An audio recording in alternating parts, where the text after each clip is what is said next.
Hola amigos de KDFI, es un gusto saludarlos en este martes 25 de julio del año 2023 en una charla interesante que vamos a tener relacionada con el comercio exterior. Tenemos un gran experto que nos va a hablar de todo lo relacionado en comercio exterior, qué es el comercio exterior, el reto y la actualidad en el comercio exterior y sobre todo a nuestro país, qué tendencia tiene en este tema de comercio exterior. Es un gusto y me voy a permitir leer un poco de la síntesis curricular de nuestro invitado. Tenemos aquí al doctor Héctor Díaz Arzola.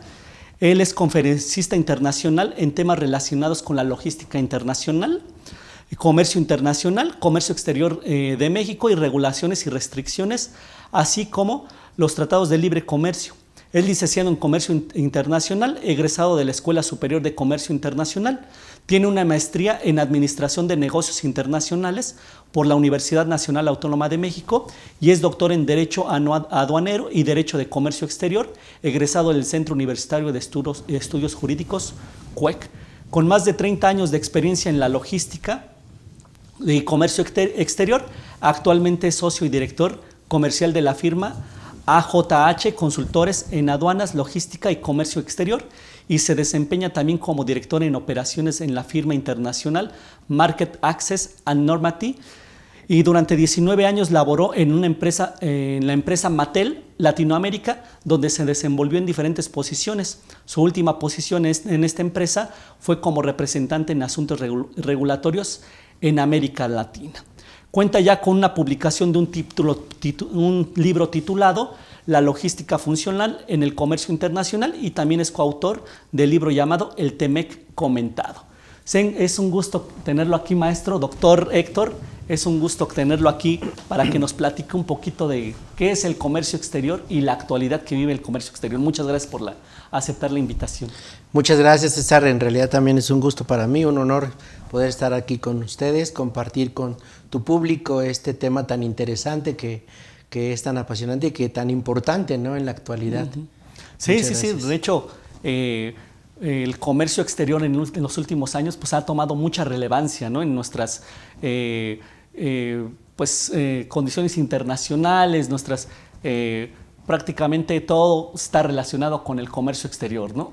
Anteriormente vivíamos en una economía que era una economía doméstica, sin embargo, bueno, a partir de algunas décadas pues, se ha abierto esta situación y bueno, el comercio exterior pues ha avanzado bastante y avanzando bastante en algunos temas como son los digitales que posteriormente nos va a hacer un poquito, nos va a dar un poquito de luz en este tema, pero como para abrir mesa y abrir la conversación, ¿qué es el comercio exterior, doctor? ¿Qué nos podría platicar para aquellas personas de la audiencia de KDFI?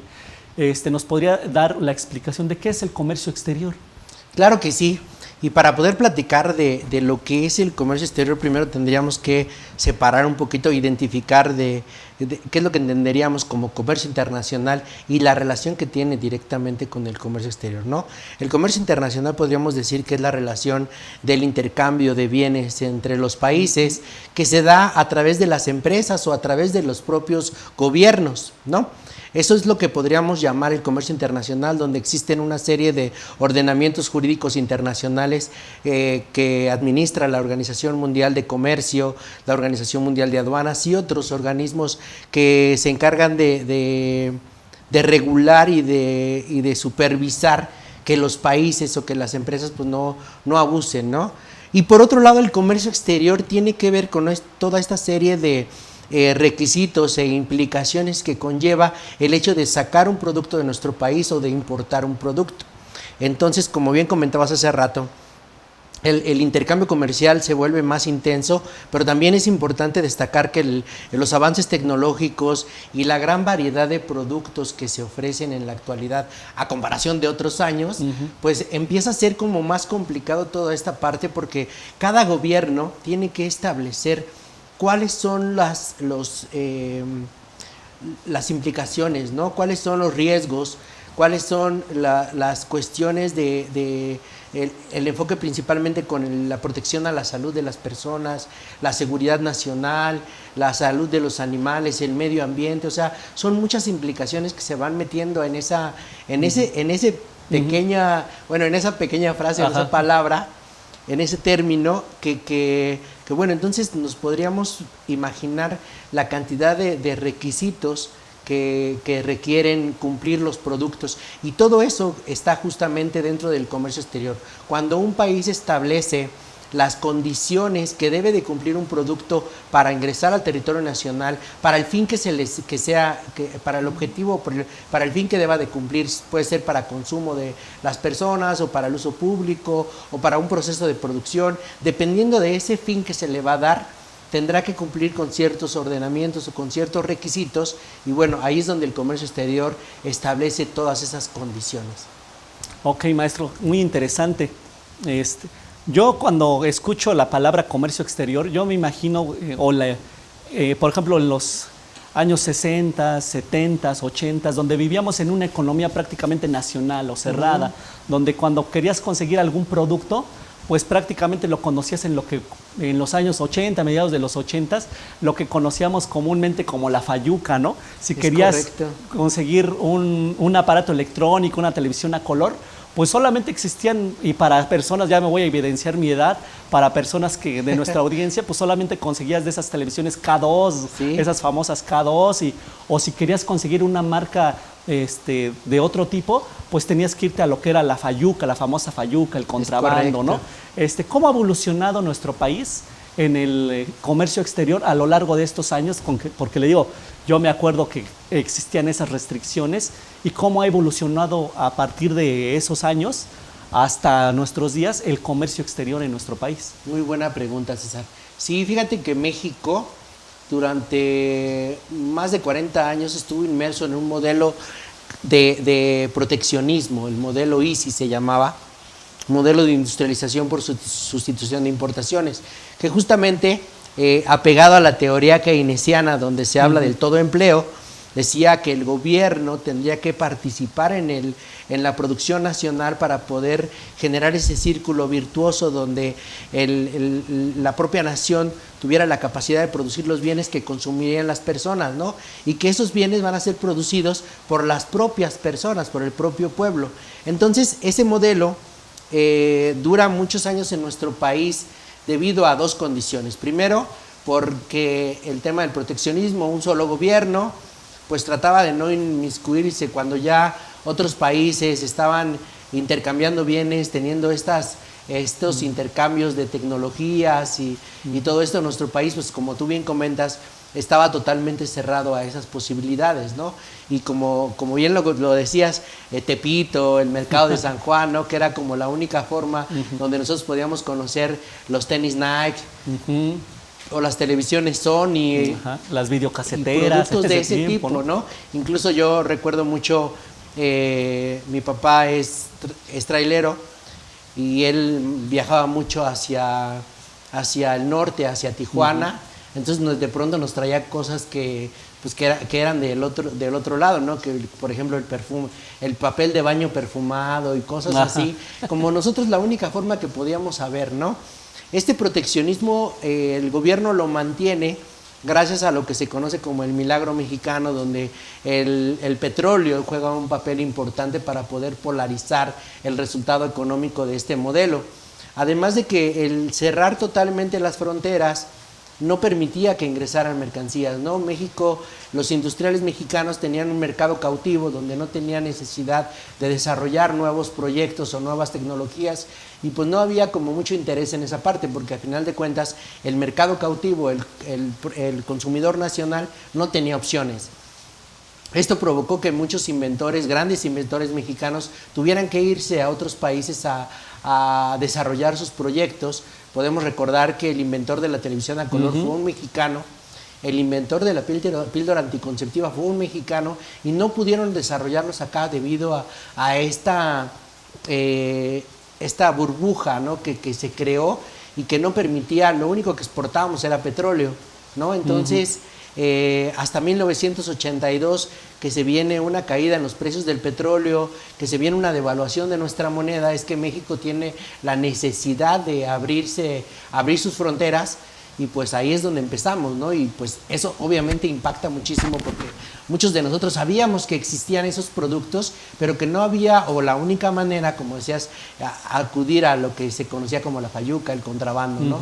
Ya después empiezan a llegar los productos y pues obviamente empezamos a tener experiencias con muchas mercancías, muchas cosas de muy mala calidad algunas, otras con mucho desarrollo tecnológico, y pues todo eso se viene mezclando, ¿no?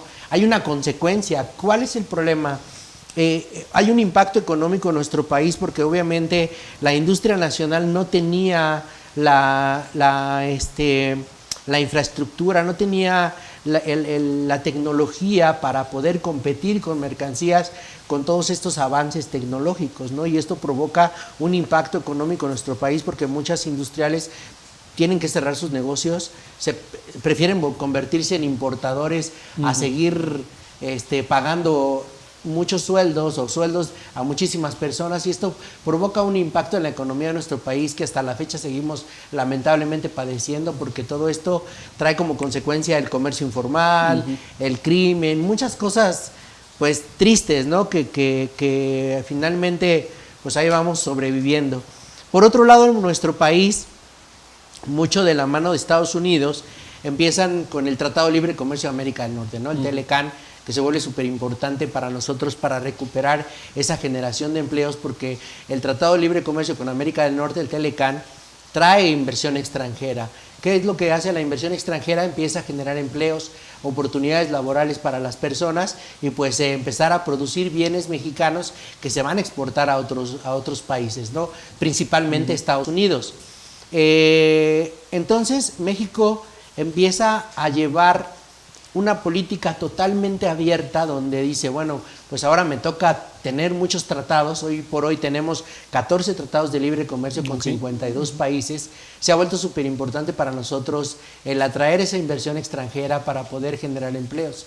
Y es así como México poco a poco se ha ido teniendo presencia en los mercados internacionales. Hay muchos productos mexicanos que se producen en México que tienen un nivel, un reconocimiento a nivel internacional gracias a la calidad y a los procesos tan interesantes que se desarrollan en nuestro país. Este cambio, pues a final de cuentas nos involucra más con el comercio, ¿no? Hoy por hoy podemos ver que las cadenas de distribución se van diversificando y, como bien comentabas hace rato acerca de el comercio electrónico, las famosas tiendas virtuales, donde ahora ya todo mundo, ¿qué te puedo decir? El 60-70% de lo que se compra ya se compra en línea, ¿no? Y eso vuelve más interesante el comercio exterior todavía. Y andamos en ese proceso, ¿no? La pandemia trajo un efecto un efecto disruptivo en este proceso de nosotros. Bueno, México llevaba una proyección para introducirse en el comercio digital que estaba proyectado como para 7-8 años.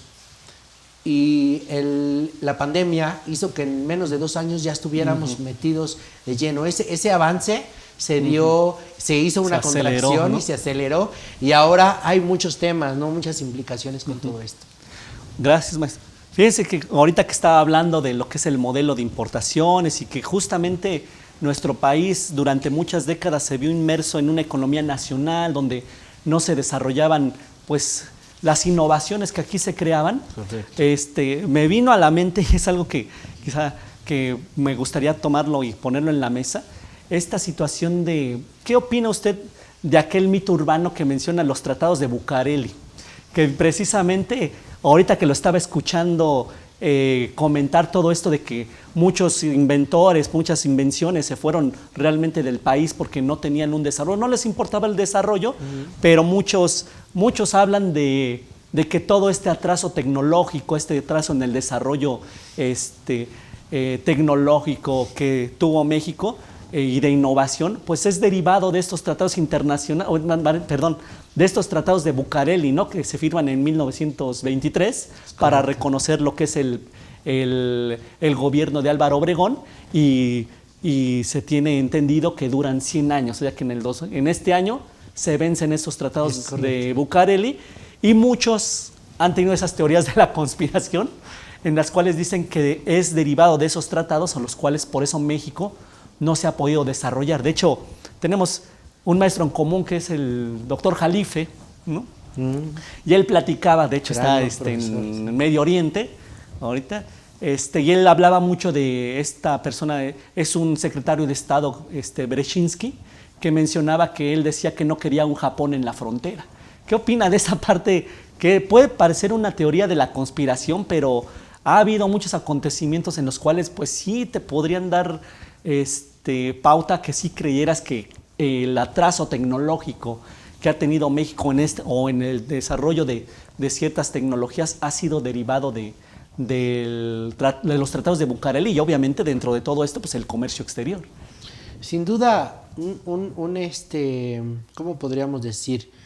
Un factor de que nuestro país se encuentre en las condiciones en las que nos encontramos actualmente tiene mucho que ver con nuestro vecino, ¿no?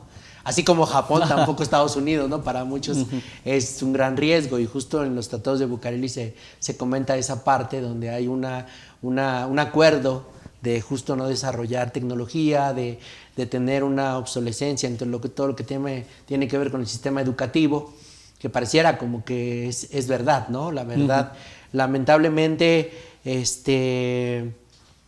hay muchas condiciones que nos pudieran mostrar que así es, y nos hemos dado cuenta a través de los antecedentes históricos. Justo recuerdo una tarea que nos dejó en una clase el maestro Jalife fue visitar el Museo de las Intervenciones. Exactamente. ¿No? Muy, muy interesante porque pues ahí te das cuenta de esa parte, ¿no?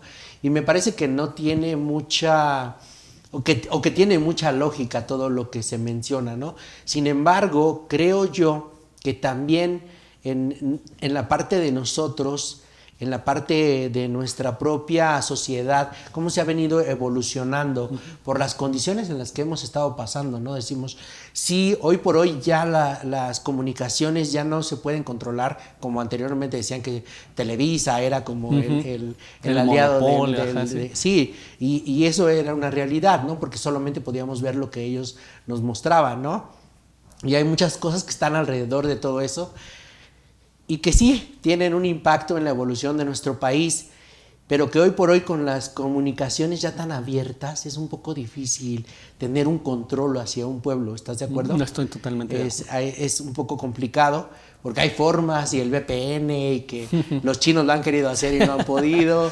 Entonces sí hay mucho desierto en esa parte, pero también creo yo que la misma... desarrollo social la evolución social que hemos llevado nos ha metido también en eso, ¿no?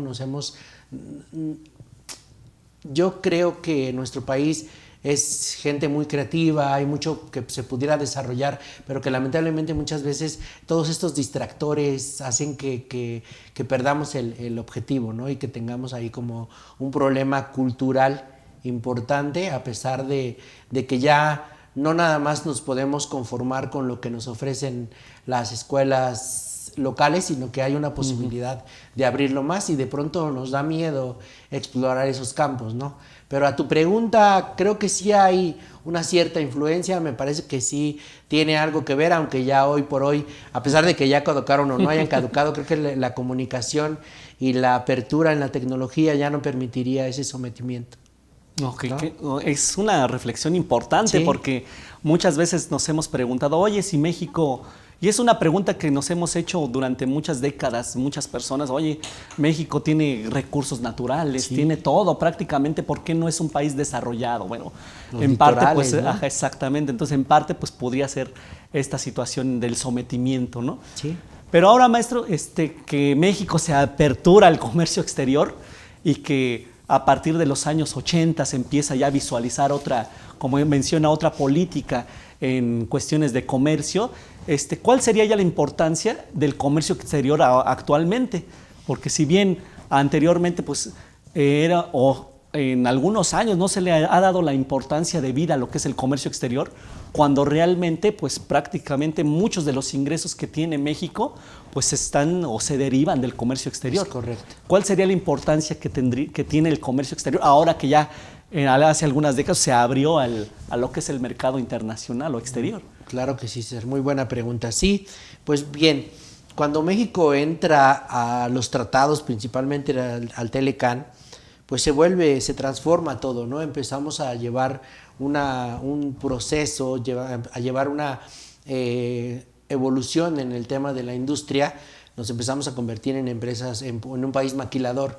Empieza a llegar esta inversión extranjera, empezamos a producir bienes, y la idea de tener otros tratados es justamente abrir las puertas a esos productos que vienen a elaborar esas empresas transnacionales, ¿no? Si tú te das cuenta, en el norte de nuestro país tenemos a Sony, tenemos a Mitsubishi, tenemos a Kia, tenemos todas las marcas, ¿no? Ahí podríamos echar un vistazo a todos estos empresas que están produciendo en nuestro país y que están llevando sus productos a cualquier parte del mundo. Tenemos tratado de libre comercio con Japón, con la Unión Europea. Entonces se vuelve súper importante para México, y más ahora con todos los problemas geopolíticos que se están gestando, que se están generando a partir de la famosa guerra comercial entre China y Estados Unidos, donde empieza Donald Trump con estos señores, del tema de Huawei y todo esto. Empieza a haber una evolución importante, ¿no? Que por ahí todo el mundo ya lo menciona, el famoso nearshoring, y que sí, en realidad es una oportunidad para nuestro país para poder atraer toda esa inversión o toda esa producción. Incluso hay productores inversionistas chinos que se están teniendo que venir a producir a nuestro país por las negativas que hay en contra de China, ¿no? Ese es un punto importante, porque a final de cuentas, todo eso son oportunidades para que nuestro país pueda sacar provecho de esa oportunidad, porque como tú bien comentas, geográficamente tenemos un posicionamiento, logísticamente tenemos un posicionamiento geográfico estratégico para el movimiento de bienes. Por ahí, no sé si has visto, en los últimos 3-4 meses ha habido un desarrollo importante en lo que se conoce como el Istmo de Tehuantepec, justamente para hacer frente o para competir con el propio Canal de Panamá, que ya está pasando problemas por el desabasto de agua, y que todo esto son oportunidades para que nuestro país pueda sacar provecho, ¿no? Para que pueda materializar los beneficios y hacer esa ventaja competitiva que tiene para poder hacer un país de cruce, ¿no? Incluso logístico, ya no nada más en producción. Esto sin duda pues ha sido de mucho beneficio, pero también un arma de doble filo por el tema de la explotación a los recursos naturales, ¿no?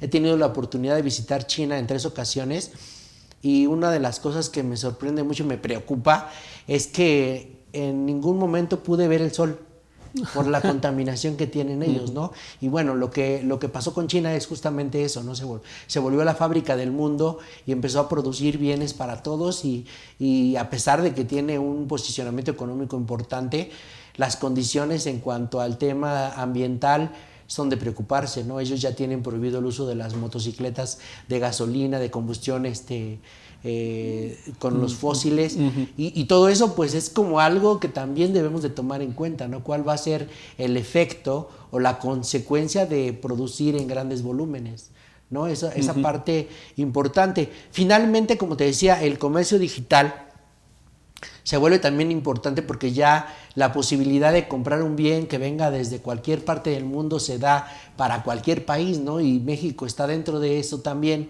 para poder llevar sus productos a través de esto. El tema, y por eso la importancia que tiene el comercio exterior, que antes podríamos decir que solamente estaba limitado a las empresas que traían los productos, y luego aquí a través de los canales retail, que eran los que más se utilizaban, podrían comercializar esos productos.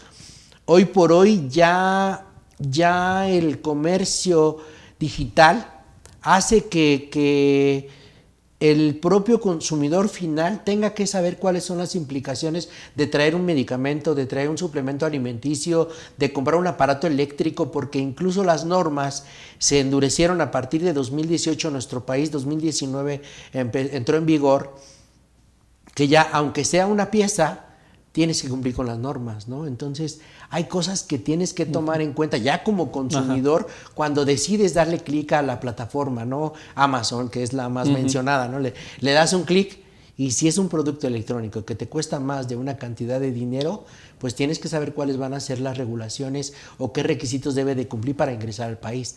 Entonces, esa persona que nada más quiere su aparato, tiene que saber cuáles son las implicaciones y tiene que conocer todo lo que es el comercio exterior. Y bueno, el comercio exterior, empezamos desde la ley del Impuesto General de Importación, la fracción arancelaria, ¿no? Que como sabemos, esta parte, el código que se le da a cada producto a nivel internacional, nos va a ayudar para identificar todas las implicaciones legales que tiene que cumplir para ingresar a ese país.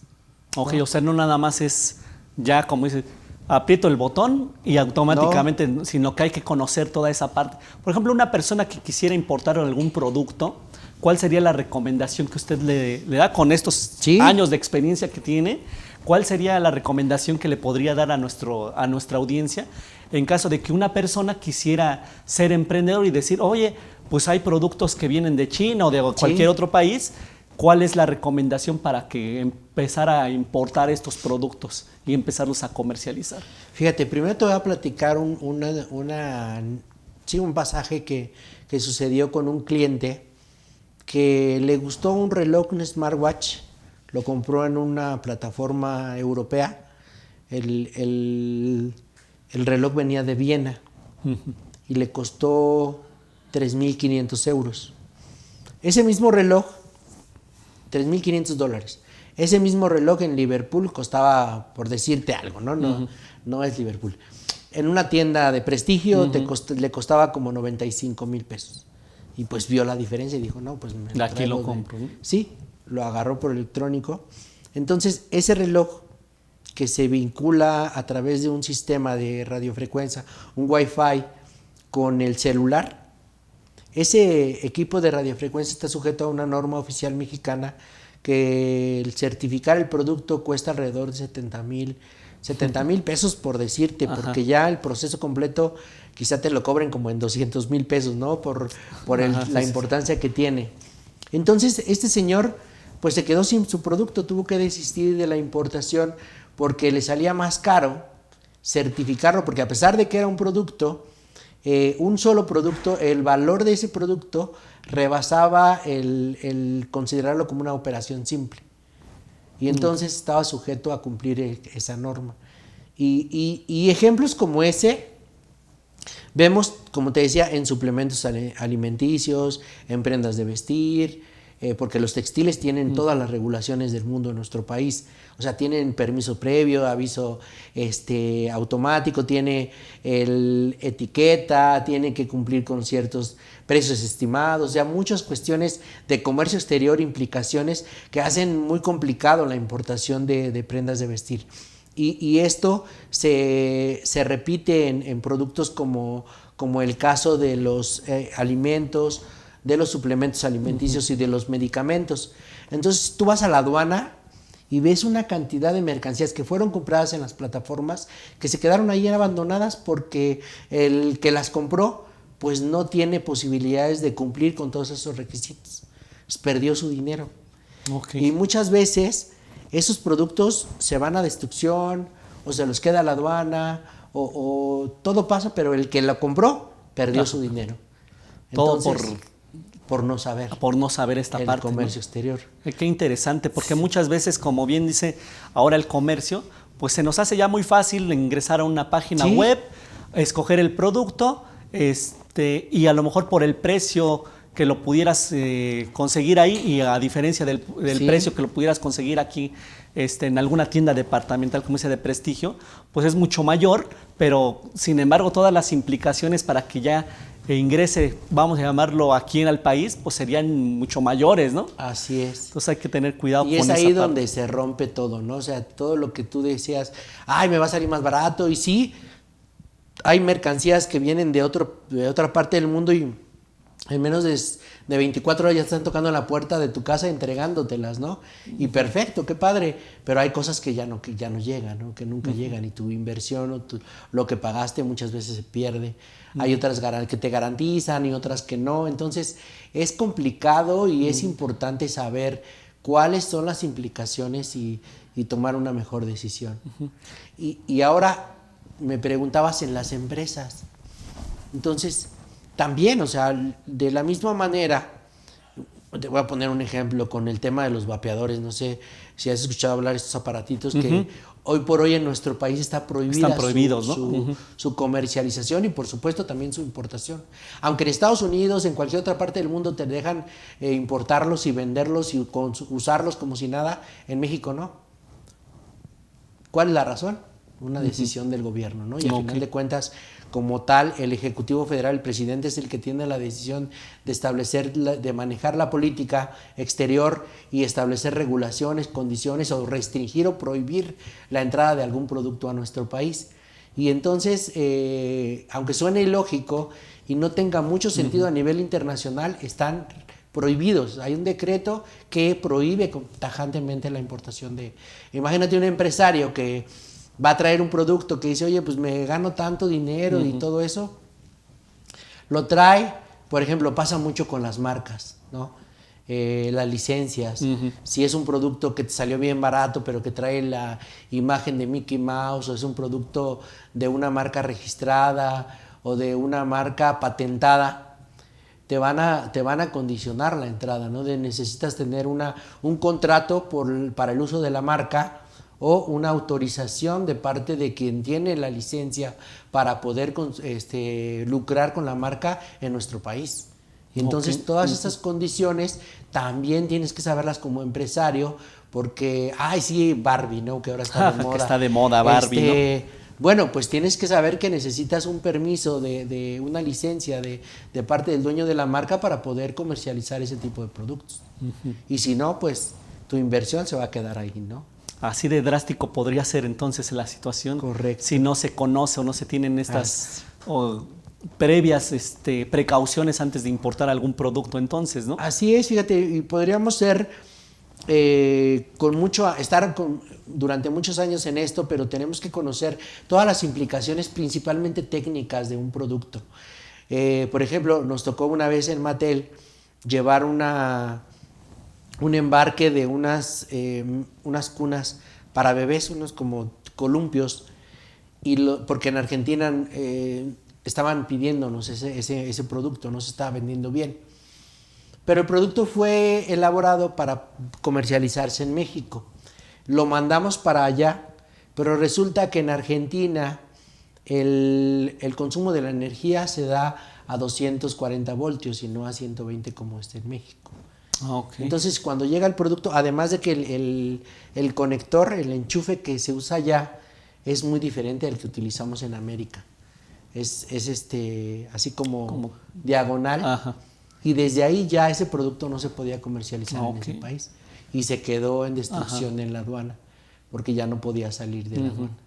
O sea, cuestiones de ese tipo pasan por no conocer el aspecto técnico de un producto. O sea, hasta también, en esos detalles se tiene uno que fijar antes de importar algún producto, correcto, ¿no? Como el tipo de enchufe, el tipo de la entrada, los voltios, todo eso, ¿no? Entonces es muy importante así es, conocer todo para eso. Ese tipo de productos que requieren de algún estándar, están las normas oficiales mexicanas. Las normas oficiales mexicanas tienen una característica importante que siempre lo discutimos en la clase, porque algunas de ellas están condicionadas para el comercio exterior, se consideran regulaciones al comercio exterior porque está condicionado el ingreso del país de esos productos, está condicionadas al cumplimiento de las mismas. Entonces, lo que yo les comentaba del endurecimiento se da justamente en 2018-2019 porque el acuerdo de NOMS decía que si no lo ibas a comercializar, si no lo traías para comercializar, lo podías ingresar al país, ¿no? Entonces, se hacía una cartita que decía, se conocía como la carta NOM, donde decía, no la voy a vender, aunque lo fueras a vender, ¿no? Con que tú le pusieras a la carta eso, ya no tenías que cumplir con la norma. Y entonces se utilizaba esta carta como un mecanismo de facilitación al comercio exterior indebidamente, porque a final de cuentas las normas oficiales mexicanas establecen los requisitos mínimos de calidad o de seguridad que debe de cumplir un producto para poder ser comercializado en el país. Entonces se dio cuenta el gobierno de eso y a partir de 2019 se vuelve obligatorio el cumplimiento de las normas. Ya no te voy a dejar, si lo vas a vender o no, no me importa. Si lo vas a traer, tienes que cumplir con la norma. Okay. Ya es obligatorio, ¿no? Y entonces muchas empresas no tenían considerado el costo de esa certificación. Llevan métodos de prueba, llevan un tiempo que se tardan en entregar los laboratorios, que va desde 15 hasta 60 días, dependiendo del producto que se trate. Y entonces todo eso va a retrasar tu operación, ¿no? Y ahí empieza a jugar otro papel el tema de la logística. Porque si tú no tienes consideradas todas las condiciones, todos los requisitos que necesitas cumplir, entonces empiezan los problemas. Porque tú traes un contenedor, un embarque, llega a la aduana y resulta que no tienes esta norma. Pero que esta norma, para cumplirla, tienes que llevar métodos de prueba de 60 días y otros 5 días para certificar. Y entonces pides una muestra, te dan tu muestra, te la llevas al laboratorio y todo. Pero ¿qué crees? Que la ley aduanera dice que si en 60 días tú no sacas esa mercancía, la aduana entiende que ya la dejaste en abandono. Okay. Y por lo tanto, si la aduana decide llevársela o tomarla, tiene todas las facultades para decir, esta mercancía ya me voy a adueñar de ella porque tú ya la dejaste ahí en abandono. Ok. Y se perdería la mercancía. Totalmente. Pero además, si tú intentas recuperarla, hay un tema porque en el puerto, después del día 7, las terminales portuarias te van a cobrar una cuota de almacenaje que va como de 3,500 a 4,000 pesos diarios por contenedor. Le va sumando por 60 días, ¿no? Y además, las navieras, después de 14 días, que es el promedio que te dan libres para liberar el contenedor, para dejar el contenedor vacío, te empiezan a cobrar $180, $200 por cada día que pase. Entonces le va sumando. Y tú no lo puedes sacar porque la aduana te condiciona cumplir con esa norma, ¿no? Y tú tienes que trabajar todo el proceso de certificación, llevar las pruebas de laboratorio, tener tu certificado. Aquí está el certificado, agregarlo al pedimento y ahora sí, puedes pasar. Ok, pero mientras ya generaste un costo adicional que se va comiendo poco a poco la rentabilidad de tu negocio. Y si tú no lo viste desde el principio, desde que ordenaste ese producto, pues ya perdiste. Y hay veces que incluso las mercancías se quedan abandonadas porque ya no hay rentabilidad. Ya no es sostenible, ya no es costeable ingresar, ¿no? Ya no es negocio, por no haber tomado en cuenta esa regulación.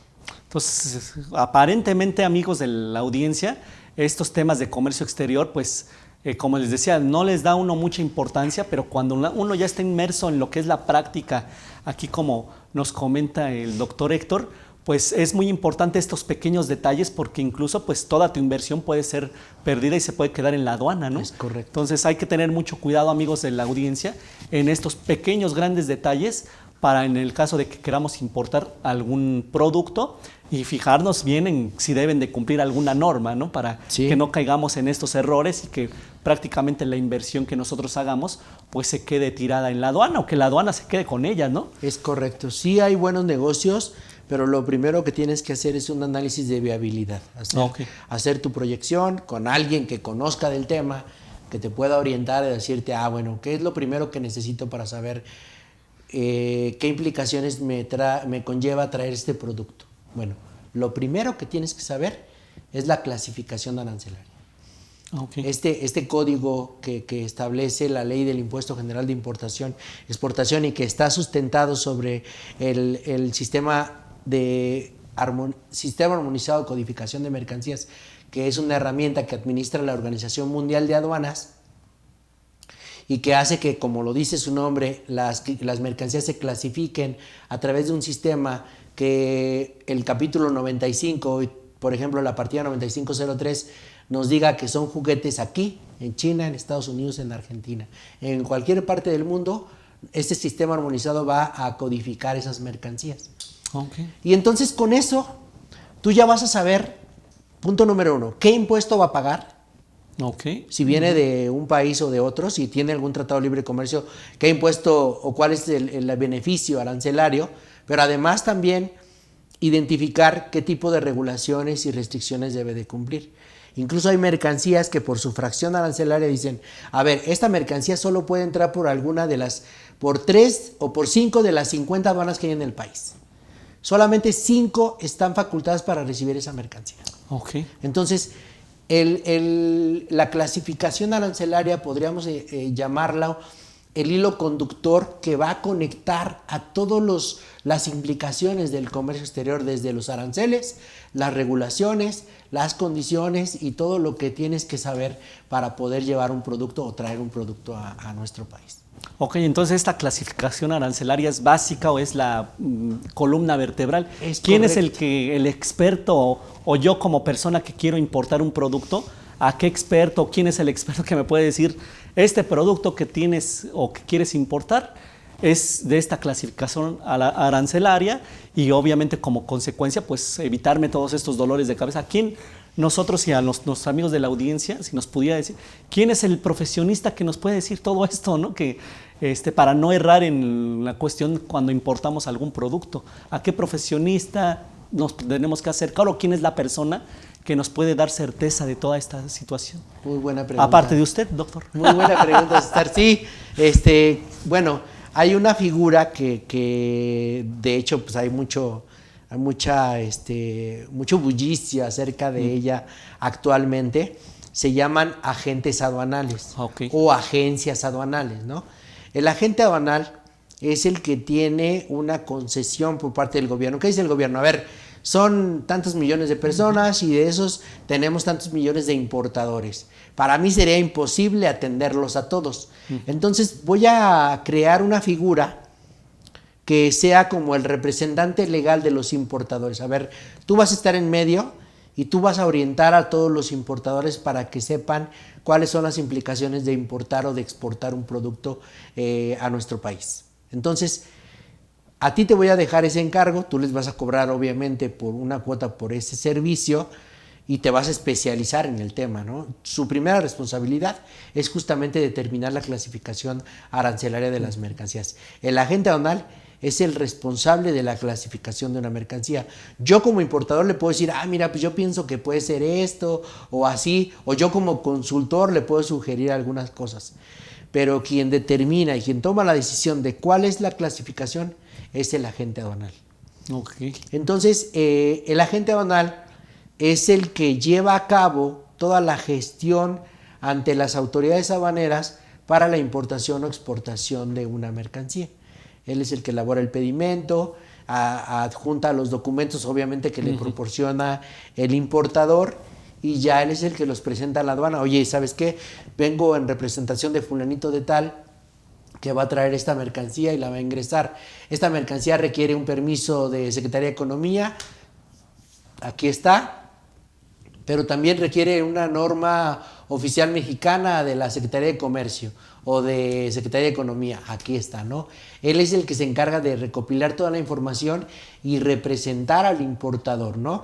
Si algo está mal o si la aduana detecta alguna anomalía desde la clasificación arancelaria, el primer sancionado es el importador, pero colateralmente se va también del agente aduanal. Y al agente aduanal también le aplican una sanción. ¿Cuál sería la sanción que le aplicarían, por ejemplo, al agente aduanal? ¿Le quitarían la concesión o nada más es como una amonestación? Depende de la gravedad de la situación. Puede haber una sanción económica hasta una remoción o suspensión de su patente. Cuando se trata de condiciones muy, muy críticas, hay una suspensión de la patente. Depende, te digo, de la falta, pero lo que hace la aduana es, a ver, te voy a dar toda la confianza, tú vas a cobrar por ese servicio y no voy a revisar el 100% de los embarques, no podría. Entonces, ahí es donde el importador tiene que cumplir con todo eso, ¿no? Y el agente aduanal, la aduana le está dando la confianza. Entonces dice, pero si yo encuentro algo en los de 20 que tú vas a traer, te voy a revisar 3. Y si yo encuentro algo en esos 3, pues entonces te va a ir mal. y te voy a castigar, ¿no? Al importador y al agente aduanal también. Okay. Y ahora que estaba hablando, doctor, de las entidades gubernamentales, ¿cuáles son las entidades gubernamentales que intervienen en el comercio exterior? Porque creo que sería muy importante también para nuestros amigos de la audiencia conocer pues, las entidades gubernamentales que intervienen en esta parte del comercio exterior. Ya había mencionado, por ejemplo, en un comentario que hizo el Ejecutivo Federal, Claro. que puede tener mucha incidencia en el comercio exterior, pero ¿qué otras entidades gubernamentales intervienen y cuál sería su función de estas entidades gubernamentales en el comercio exterior? Ok, muy buena pregunta. Bueno, como bien comentas, el primero está el Ejecutivo Federal, el presidente de la República. El artículo 131 de la Constitución establece que él va a ser el facultado para establecer las condiciones de regulaciones o para restringir la entrada, salida, circulación o tránsito de mercancías. Eso dice el artículo 131 de la Constitución y menciona incluso que no va a haber necesidad de tener una aprobación del Senado o de los diputados para poder implementar alguna regulación. ¿Cuál es la razón? El Senado se puede tardar hasta 6 meses o hasta años, ¿no? Lo hemos visto, en implementar una ley. Y las necesidades, el objetivo del comercio exterior es salvaguardar la integridad del país, de la población, de la producción nacional, de la economía. Entonces, por eso es que el Ejecutivo necesita mayor agilidad en la implementación de este tipo de medidas y por eso es que la propia Constitución le da esa facultad. Posteriormente, el Ejecutivo se apoya de la Secretaría de Economía, que es la que va a darle las recomendaciones acerca de qué regulaciones y restricciones tendría que implementar. La Secretaría de Economía es la que va a estar estableciendo todas las condiciones del comercio exterior y para eso se crea una comisión de comercio exterior que es liderada por la Secretaría de Economía, pero donde participan las demás secretarías, Secretaría de Hacienda, Secretaría de Salud, Secretaría de Agricultura, Secretaría de Defensa Nacional, todos tienen un representante. Entonces, cuando hay alguna regulación, todas las secretarías, cuando hay alguna regulación que tenga que ver con Sedena, por ejemplo, algún tema de explosivos, armas de fuego y todo, entonces Secretaría de Economía en conjunto con Sedena empiezan a trabajar esa regulación. Y así, si es una cuestión de salud, medicamentos, alimentos, aparatos médicos, todo eso, pues ya lo ve Secretaría de Economía con la Secretaría de Salud. Esa es la Comisión de Comercio Exterior. Tiene la participación también de la Comisión Federal de Competencia y del Banco de México. ¿Para qué? Para buscar un equilibrio en la implementación de medidas de regulación y restricción. Debe haber un análisis de impacto regulatorio, se le llama, donde se considere cuál va a ser el costo, porque al final de cuentas el hecho de cumplir con un estándar pues nos va a requerir tener cierto nivel de calidad en el producto, que es lo que va a provocar que ese nivel de calidad está sujeto a comprar insumos de buena calidad para poder lograr ese objetivo, ¿no? Y entonces ahí es donde decimos, bueno, puede haber que tendremos que evaluar que ese producto, como se está elaborando, bajo las condiciones que se van a requerir, el costo del mismo sea pagable por parte de la mayoría de la población. Si no es pagable, si no es alcanzable ese costo, se tiene que evaluar cuál es el costo-beneficio de ese producto o de esa regulación. ¿Cuál va a ser el beneficio de implementarla? Y si hay una justificación, se tendría que implementar. Todo eso lo tienen que ver a través de las secretarías, en conjunto con la Comisión Federal de Competencia y con el Banco de México. Ya posteriormente se lo da la Comisión de Comercio Exterior, la COSEX, se lo sugiere al Ejecutivo Federal, el Ejecutivo Federal es el que lo firma y ya entonces es que se publica en el Diario Oficial de la Federación, se vincula a la fracción arancelaria y con eso ya se vuelve una regulación. Ok, entonces no nada más es una sola dependencia, sino son varias dependencias prácticamente todas las dependencias están involucradas en el comercio exterior. Es ¿no? correcto. Si es de salud, la Secretaría de Salud, la Secretaría de la Defensa, en cuestiones de algunas situaciones ahí. Exactamente. O sea que prácticamente la mayoría o la gran parte de las dependencias gubernamentales intervienen en el comercio exterior. Es correcto. Dice qué interesante, porque a lo mejor nos quedamos solamente en esa visión de el agente aduanal y nada más, o ¿no? la intervención de la aduana o de las personas que están en la aduana. Y bueno, qué bueno que mencionas la aduana. La aduana es bueno, primero era parte del SAT, hoy ya no. Desde 2020 se desvincula. La Agencia Nacional de Aduanas de México se crea, precisamente se separa del SAT y empieza a funcionar como un ente independiente de la Secretaría de Hacienda y Crédito Público. Okay. En este momento estamos en un proceso de transición. Regularmente los países implementan las aduanas con diferentes objetivos. El objetivo principal tiene que ver con la parte de la fiscalización, la recaudación de impuestos. Hay otras aduanas como la de Estados Unidos que se enfoca más en el tema de seguridad nacional. Ah, ok. ¿no? Después de lo del 11 de septiembre, el atentado, ¿no? Estados Unidos se enfocó más en la parte de seguridad nacional y la parte tributaria incluso ya la deja como, luego me pagas, puedes meter una fianza y ya luego nos arreglamos en ese tema, ¿no? Pero en la cuestión de seguridad se vuelven súper exigentes. Ok, qué interesante lo que nos está comentando. Fíjate, ahorita México está transicionando porque cuando era del SAT, el objetivo era principalmente enfocado a la cuestión recaudatoria, pero al momento de la separación, el Ejecutivo Federal lo mencionó, el presidente López Obrador, que es donde se da, mencionó justamente que este cambio, darle sus propias sustento legal a la NAM, a la Agencia Nacional de Aduanas de México, y involucrar al ejército en todo esto, es el proceso de transición que estamos viviendo actualmente.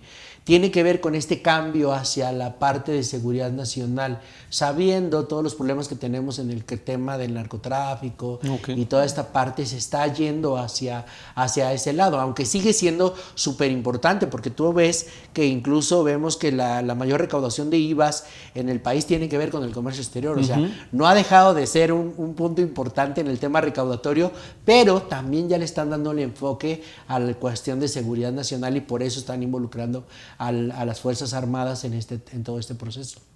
Estamos en ese momento y esto pues lleva un tiempo, no ha sido fácil, ha sido complicado para muchos, interpretando cuestiones no es lo mismo tratar con una persona que sepa de comercio exterior que con un militar, que son un poquito más estrictos, más cerrados, ¿no? En el tema. Entonces se ha estado trabajando. Como en todo, hay gente que colabora, hay gente que se resiste y bueno, sabemos que nuestro país de lo que más padece es del tema de corrupción y es algo que no podemos omitir. Sabemos que ahí está, en el deber ser, nosotros tratamos de hacer las cosas bien, recomendamos a los clientes a que los hagan correctamente, aunque sabemos que hay por ahí un mundo paralelo en nuestro país muy grande y que no lo podemos evitar, ¿no? El tema aquí es, pues no vincularnos y no ser parte de. Okay. Eso ya lo decide cada quien. Sí. Muy bien, qué interesante todo esto que nos comenta. Ese que no tenía yo esa perspectiva y quizá a lo mejor también a muchos amigos de la audiencia aquí en KDFI no tenían esa perspectiva, por ejemplo, que nos comentaba que la perspectiva de la aduana de Estados Unidos pues es prácticamente no tanto de recaudatoria como es aquí, sino de defensa nacional o de seguridad, más bien de seguridad nacional. Es correcto. Y que ahora con la implementación de estos nuevos procesos donde interviene ya lo que es los militares, pues se tiene una tendencia a que la aduana de nuestro país pueda transformarse también o su objetivo también sea esa parte de la seguridad nacional. Es correcto. ¿No? Qué interesante y es un tema que creo que a muchos amigos de la audiencia aquí en KDFI pues desconocían, pero qué bueno que tenemos aquí a un experto para que nos esté dando mucha luz en estos temas, porque realmente les digo, el comercio exterior en estos últimos años, en esta última década, pues realmente ha tomado gran importancia y creo que es uno de los temas que poco vemos en nuestro andar diario y que quizá a lo mejor para nosotros, tanto para abogados, para contadores, pues sea un gran nicho de oportunidad que quizá a lo mejor se ha dejado de lado por darle quizá a lo mejor mayor importancia, en nuestro caso podrían ser a cuestiones más de recaudación, ¿no? Y que esta parte de comercio exterior pues tiene también muchos nichos de oportunidad, ¿no? Por supuesto, sí, hay mucha complejidad en todo esto y cada vez más, como te decía, el comercio exterior y la gran oferta de productos que se dan a nivel mundial en todo tipo de características, pues de pronto se vuelve todo un tema y que cómo lo controlas, ¿no? Una de las cosas, ahora que anduvimos allá Anduviste también allá en el Congreso de Madrid. Ya ves que estuvimos con la de aduanas de España. De España, sí, muy importante. Platicaban, ¿no? Cómo ellos, pues, era muy complicado para ellos el tema del comercio digital, y algo que también ha pasado en nuestro país y que creo que todos los países lo han vivido de la misma manera, complicado, pero han encontrado soluciones, ¿no? Decían allá que ellos se enfocaron primero, a ver, lo primero que tengo que hacer es evitar que sigas omitiendo pago de impuestos. Y lo primero que hicieron fue meterle un tributo a las compras electrónicas que el propio consumidor tiene que pagar. Al momento de dar clic, sí, está bien, ya compraste tu producto, pero desde aquí te rebano con el impuesto. Ya lo demás lo vemos más adelante, ¿no? Pero ahí enfocaron la cuestión fiscal, ¿no? A mí me tocó, participando con Mattel dentro de mis últimos proyectos, fue justamente presentar una queja en contra de Amazon porque ellos estaban trayendo los productos sin cumplir con ninguna regulación, sin pagar impuestos, o sea, sí, porque los traían de una piececita, ¿no? Ok. ¿Y cuál fue la respuesta de la Secretaría de Economía? ¿Sabes qué? No hay forma de detenerlos, o sea, la instrucción es clara de la OMC, no los puedes tocar. Si te está afectando, a final de cuentas, ellos están trayendo los productos que tú vendes y alguien se los están vendiendo. No es como que ellos se los estén robando, se los venden en Estados Unidos y eso es algo que tú tienes que arreglar con Mattelink, ¿no? Okay. O sea, le dijeron a México, pues tu mismo patrón o tu misma matriz se los está dando a Amazon, entonces pues arréglalo con él, ¿no? Sí. Y como sabemos que son productos que traen la marca Mattel, pues ya sabemos que son productos que que cumplen con todas las regulaciones técnicas. Es garantía, entonces, ¿no? Es correcto. Entonces, si a ti te está afectando ese tipo de negocio, pues tienes dos opciones. O haces una alianza con ellos o desarrollas tu propia plataforma. Okay. Nada más. Nada más ahí. Ellos ya te mostraron el camino. Pues sigue por ese camino. Okay. Trabájale ahí. Entonces, ustedes saben, la historia de Amazon empezó con libros y pues ahora todo lo que te vende, ¿no? Hasta coches creo que trae. Sí. Entonces, pues ahí ese fue el mensaje, ¿no? O sea, no se va a parar, el comercio digital no se va a parar. Tenemos que ver cómo controlarlo, sí, y cómo fiscalizarlo, que es lo más importante, y ya lo demás, pues ahí va saliendo. Esa fue la respuesta. Qué interesante. Tenemos algunas preguntas de nuestra audiencia. Vamos a leer algunas preguntas que nos han hecho de este interesante tema. Ya vimos que nuestra audiencia está muy activa y que tiene algunas preguntas que nos tiene que hacer. Juan Arturo nos pregunta, buenas tardes Juan Arturo, gracias por sintonizarnos y estar aquí en la audiencia de KDFI como siempre. Dice, ¿por qué hay tanto contrabando en la aduana norte? ¿Por ineptitud, corrupción, lucha de poder, SAT contra militares o la combinación de todo?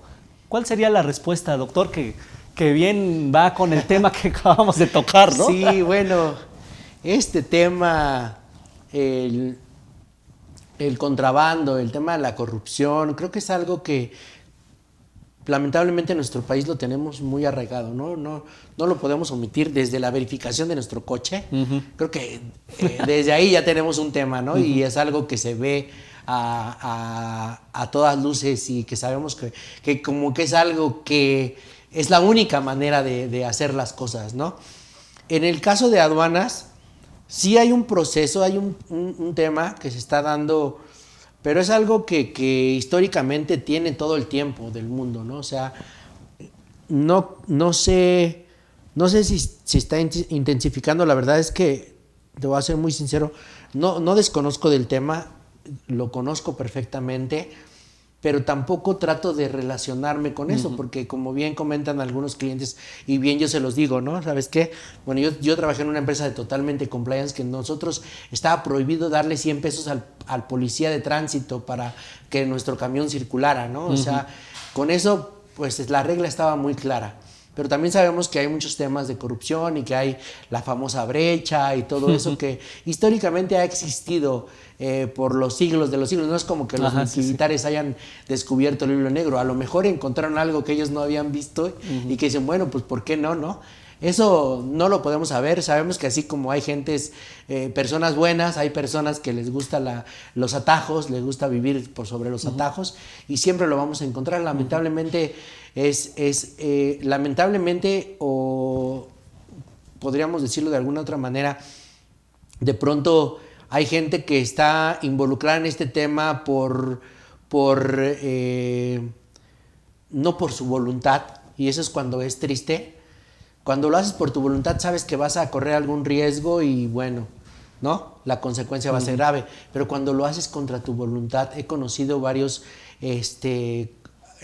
alumnos, conocidos de servidores públicos que han decidido mejor salirse a continuar por el riesgo de su integridad, ¿no? Okay. Entonces, en nuestro país lamentablemente sabemos que es algo de la vida cotidiana y que uno toma la decisión que quiere y puede irse por esa o se puede ir por otro lado, hacer las cosas correctamente, que es como yo siempre les digo a las personas, a mis alumnos, y ahí está, ¿no? La razón tiene que ver más con un arraigo social que traemos ya de muchos años, no es de este sexenio, es de muchísimos años, no es un tema político, es un tema cultural que lamentablemente tenemos ahí y cada quien como persona decide, porque eso es lo que tiene de interesante en nuestro país, ¿no? Que uno decide por qué camino andar y pues las consecuencias también ahí se van a dar. Lo malo, como les digo, es cuando esto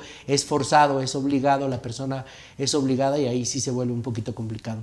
Sí, como dicen, es una cuestión ya más sociocultural, esta parte de la corrupción, y acuérdense que la corrupción siempre se necesitan dos personas, ¿no? Sí. Una que la acepta y otra que la promueve. Y está en promueve, las aduanas, ¿no? y está en el gobierno, en las compras de gobierno, y está en la política, o sea, en todos lados. En todos lados ¿no? tenemos desgraciadamente lamentablemente esta situación, pero bueno, aquí Juan Arturo nos vuelve a preguntar, dice, ¿qué tanto ayuda o estorban las NOMS, las normas oficiales mexicanas, o las reglas del TLC en las aduanas al momento de importar? Muy buena pregunta, Arturo. Bueno, las aduanas, haz de cuenta que cuando tú mencionas a las aduanas es exactamente lo mismo que el comercio exterior.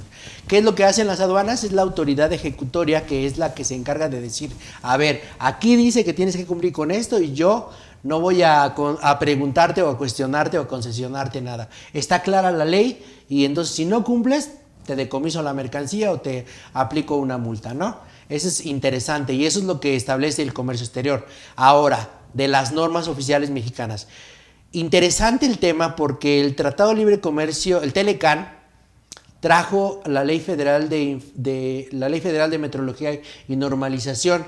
En paralelo, cuando entra en vigor el TLCAN hace 1994, hace veintitantos años, entra también la Ley Federal sobre Metrología y Normalización, es decir, a partir de ahí se empiezan a crear las normas oficiales mexicanas. Como decía, establecen requisitos mínimos de calidad que debe de cumplir un producto para poderse comercializar en nuestro país. Esa es la condicionante. Y cuando se establecen como condiciones para ingresar a un país, a nuestro país, como lo menciona el artículo 26 de la Ley de Comercio Exterior, entonces se vuelven una obligación de comercio exterior, una regulación de comercio exterior. Pero están separadas de las regulaciones de comercio exterior por una razón importante, que las normas oficiales mexicanas son de aplicación nacional. Okay. Es decir, no solamente van a ser exigidas en el punto de entrada, sino que el gobierno, a través de Profeco, tiene la facultad de ir al punto de venta a decir, a ver, este producto está sujeto a esta norma, enséñame, compruébame que cumple con ella. Sea nacional o sea de importación del producto, tiene que cumplir con las normas. Qué importante. ¿Okay? Entonces, por eso se separan. Ahora bien, curiosamente, con la entrada del TEMEC en 2020, también se publica una nueva ley que se llama Ley de Infraestructura de la Calidad. Esta Ley de Infraestructura de la Calidad viene a revocar y a remover la Ley Federal sobre Metrología y Normalización. Como parte de los compromisos de México y obviamente de los países del TEMEC, Estados Unidos, Canadá y México, donde se habla de un capítulo 28 denominado Buenas Prácticas Regulatorias. En las NOMS hay un problema grave, que el gobierno las ha estado desarrollando y ya se dio cuenta de eso, ya se lo hicieron ver. Okay. Y a mí me tocó levantar la mano hace como 5 años. Ajá. Las normas oficiales mexicanas están aplicadas de norma vertical, aplican por función y no por sector, de forma horizontal como muchos países lo aplican. Es decir, de manera horizontal, yo tengo un juguete. En Europa ese juguete está sujeto a la norma EN71, perdón. Y esa EN71 tiene 4 apartados. En Estados Unidos está sujeto a la ASTM 963. Solamente una norma. Y con esa norma se cumple con todas las condiciones. ¿Cualquier juguete? Sí, cualquier juguete. Okay. En México, las normas aplican por función, es decir, si el juguete es solo un juguete simple, una Barbie, por ejemplo, está sujeto a la norma de información comercial primero, la 015, que habla de información comercial que deben tener los juguetes. El rango de edad, si trae piezas pequeñas, advertir de que se las puede tragar el niño. Si es un juguete funcional, entonces tienen que advertirle al usuario o al que lo compra que ese juguete tiene que ser operado bajo la vigilancia de un adulto. O sea, todas las condiciones por la edad, ¿no? Y todo lo que tiene que ver con lo que dice un niño. Esa es la NOM 015. Y así como la NOM 015 tenemos la NOM 04 para textiles, la NOM 024 para productos electrónicos en general, y tenemos la NOM 050 para mercancías en general. Tenemos 15 normas de información comercial. El juguete está sujeto a la 015. Pero si resulta que ese juguete es pintado sobre la base, es recubierto con una pintura, está sujeto a la norma oficial mexicana 252. Que establece los límites de biodisponibilidad de los metales pesados. El plomo, el cadmio, el bario, el selenio, el arsénico, están ahí, siempre están en las pinturas. Entonces, los juguetes, como los niños se meten los juguetes a la boca, rasgan los juguetes con sus dientes cuando empiezan a mudar o empiezan a tener sus dientes, eso puede provocar que esa pintura, si no tiene los límites mínimos de biodisponibilidad, puede generar una reacción química en el organismo del niño y provocarle una enfermedad. Entonces hay otra norma, que es la 252, que se tiene que cumplir. Se hacen pruebas de laboratorio de ese juguete y no tiene que rebasar esos límites de plomo, bario, cadmio, selenio. Son 5 metales pesados, ¿ok? Ya tenemos 2 normas para un juguete. Si ese juguete es eléctrico o electrónico, hay una norma para productos eléctricos, en general la NOM 003. Okay. Pero si es electrónico, hay una NOM 001 que aplica para productos electrónicos en general. Entonces, si ese producto se considera electrónico, ¿cómo podemos diferenciar un producto eléctrico de un electrónico? Es una pregunta muy interesante. ¿Y cómo le podemos hacer?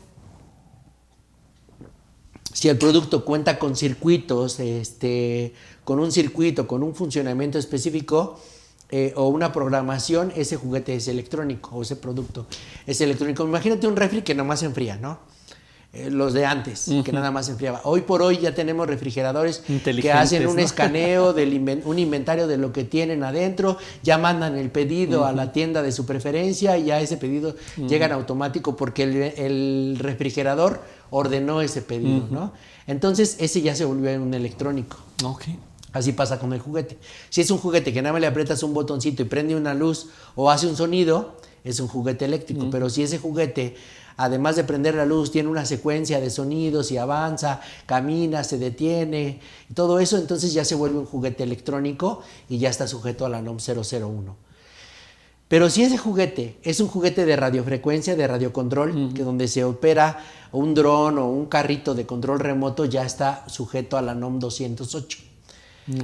Y como son productos electrónicos, también están en la de información comercial de la NOM 024, que te exige también poner un manual de uso, el uso de las pilas y todo eso. ¿Ya cuántas normas hablamos? Se vuelve más complicado, no más ya complejo, son ¿no? 6 normas oficiales mexicanas para un juguete.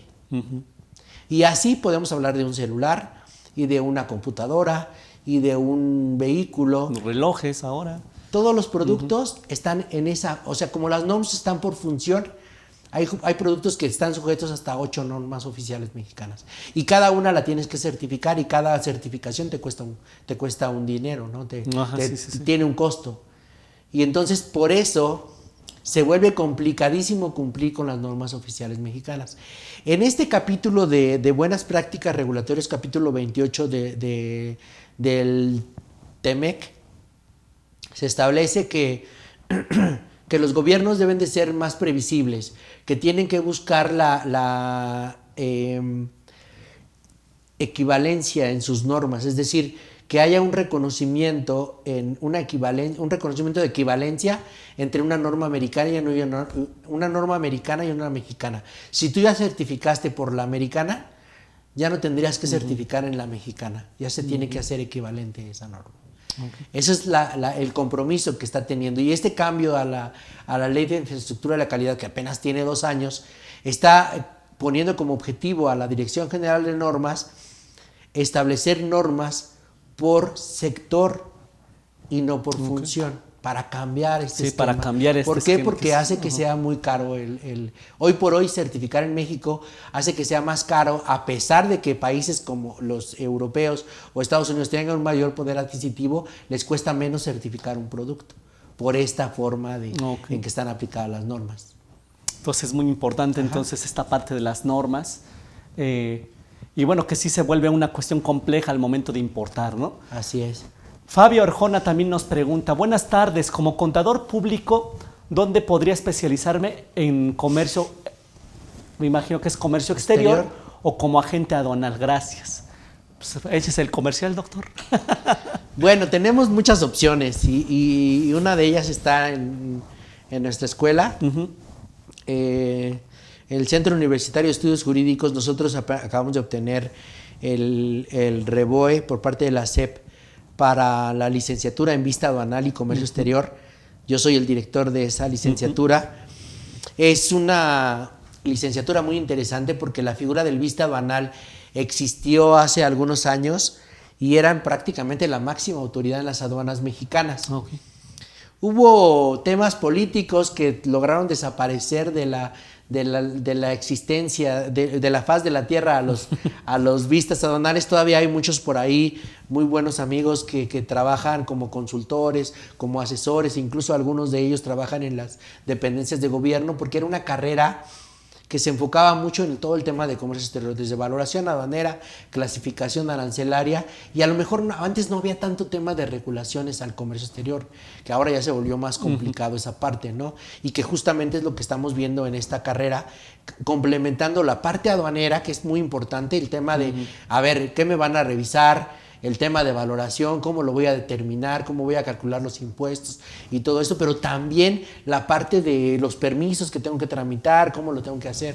En esta carrera podemos tener esa parte. Ahora, si tú ya tienes una licenciatura, puedes estudiar la maestría. Hay una maestría en Derecho Aduanero y Derecho de Comercio Exterior. Hay una maestría en Derecho Fiscal Administrativo que también les damos un poquito algunos temas, que esa fue la que tú, sí, que yo tomé, que tú estudiaste. Y que fue mi maestro. Sí, y también esa es la opción, ¿no?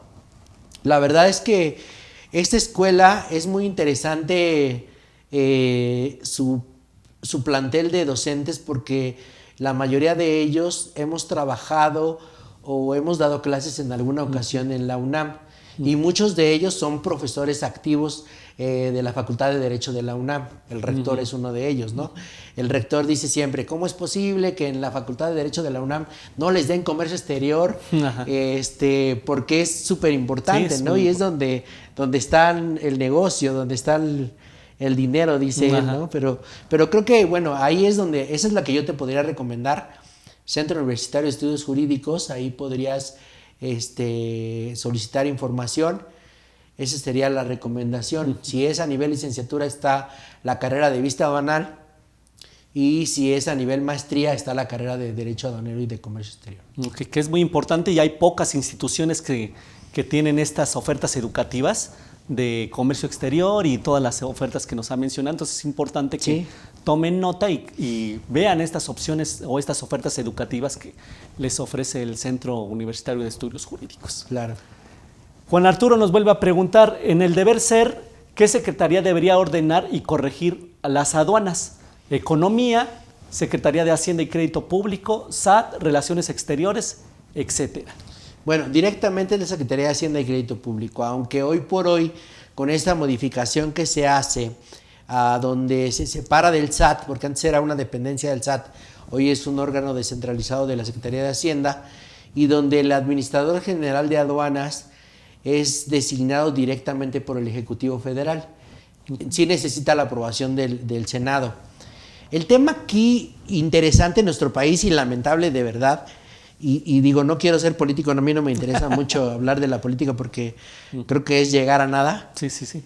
Pero sí algo que también es muy cuestionable es que lamentablemente en el tema del administrador que se ha designado históricamente, no de ahorita, es más por una cuestión política que por una cuestión estratégica, tomando en cuenta la expertise en el comercio exterior, ¿no? A pesar de que en el decreto de la ANAM dice que el director general debe ser una persona con conocimientos de comercio exterior, experiencia en comercio exterior, creo que hasta hoy no ha habido alguien que se designe, ¿no?, con ese conocimiento, ¿no?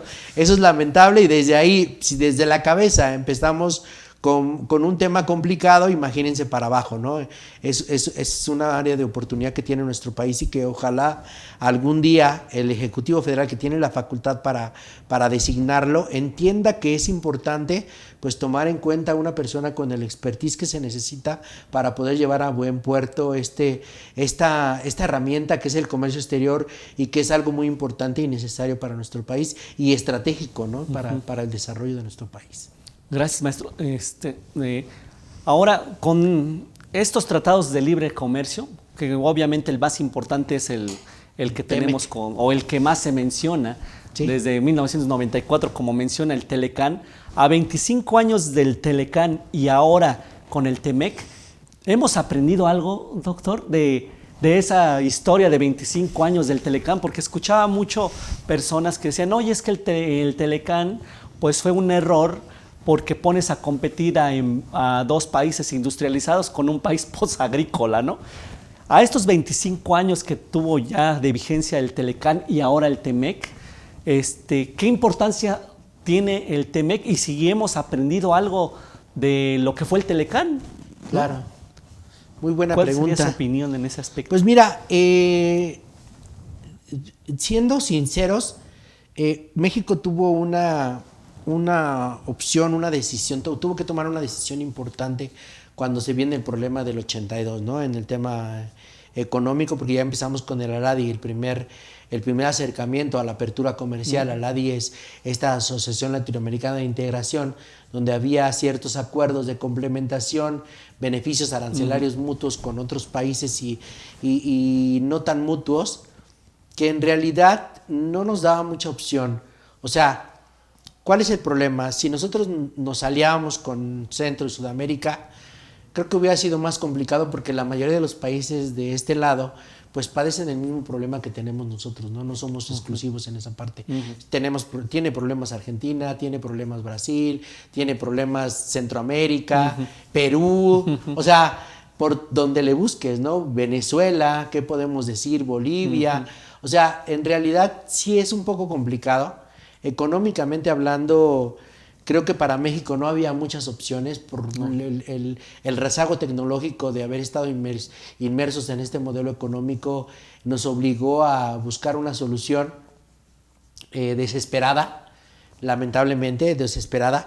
Creo que hoy por hoy yo lo que he percibido es que ya dejamos de ser, porque en un principio México se convirtió en el país que maquilaba los cierres, los botones, ¿no? Creo que ya dejamos de ser esa parte y hoy por hoy ya estamos, está llegando a nosotros empresas de alta tecnología, industria aeroespacial, la llegada de Tesla es súper importante, súper interesante y es ahí donde nos damos cuenta que ya no somos el patio trasero, como lo llaman, ¿no? Creo que hoy Estados Unidos se dio cuenta que ya no está tan empoderado a nivel mundial y entiende que tiene que controlar la parte que le queda, que es Norteamérica, y México está dentro de eso. Entonces, me parece que a pesar de todas las amenazas que ha tenido Donald Trump, que uno de los principales problemas es el tema del narcotráfico, vemos problemas en Guerrero, en Michoacán, en Guanajuato, en Tamaulipas, o sea, en todos lados vemos problemas y creo que a final de cuentas esta parte de respetar la integridad de nuestro país y de permitir que que seamos aliados. A final de cuentas, nosotros no tenemos el poder económico que tienen esos países, y lo sabemos, desde un principio lo sabemos que no teníamos cómo competir directamente, ¿no? Lo que teníamos para ofrecer es una mano de obra calificada, juventud, mucha disposición y mucha necesidad. Okay. Esa es la realidad. O sea, no podemos ponernos a exigir condiciones que no tenemos, ¿no? Hay un problema educativo donde sí tenemos que enfocarnos. Creo que hay necesidad de cambiar el esquema de educación, de fomentar un poquito más. Hoy por hoy, lamentablemente, los chicos, la juventud está pensando más en cómo levantar gente que cómo volverse un licenciado, un maestro, un doctor, un médico, tanto que hace falta a nuestro país, ¿no? Si nosotros tomáramos el ejemplo de Corea del Sur, cómo a pesar de estar en condiciones peores que nosotros, en poquitos años evolucionó mucho mejor que nosotros, gracias al desarrollo de la educación, ¿no? Creo que esa es la parte que nosotros tenemos que tomar en cuenta, y que si nuestro gobierno no lo toma, también nosotros tenemos un compromiso, ¿no? Y para acá es ir fomentando, alentando a la juventud y empujándola para que haga un mejor papel a nivel nacional, y de esto pues traiga una consecuencia y una mejora en nuestro país. En conclusión, creo que sí hemos aprendido, creo que sí hemos mejorado, y que creo que tenemos mucho que hacer también. Eso me queda claro. Sí, entonces le vislumbra un buen futuro al TEMEC, ¿no? Y más bien a nuestro país con el TEMEC. A nuestro país con el TEMEC y con la combinación de los otros tratados, entendiendo que de pronto no tenemos toda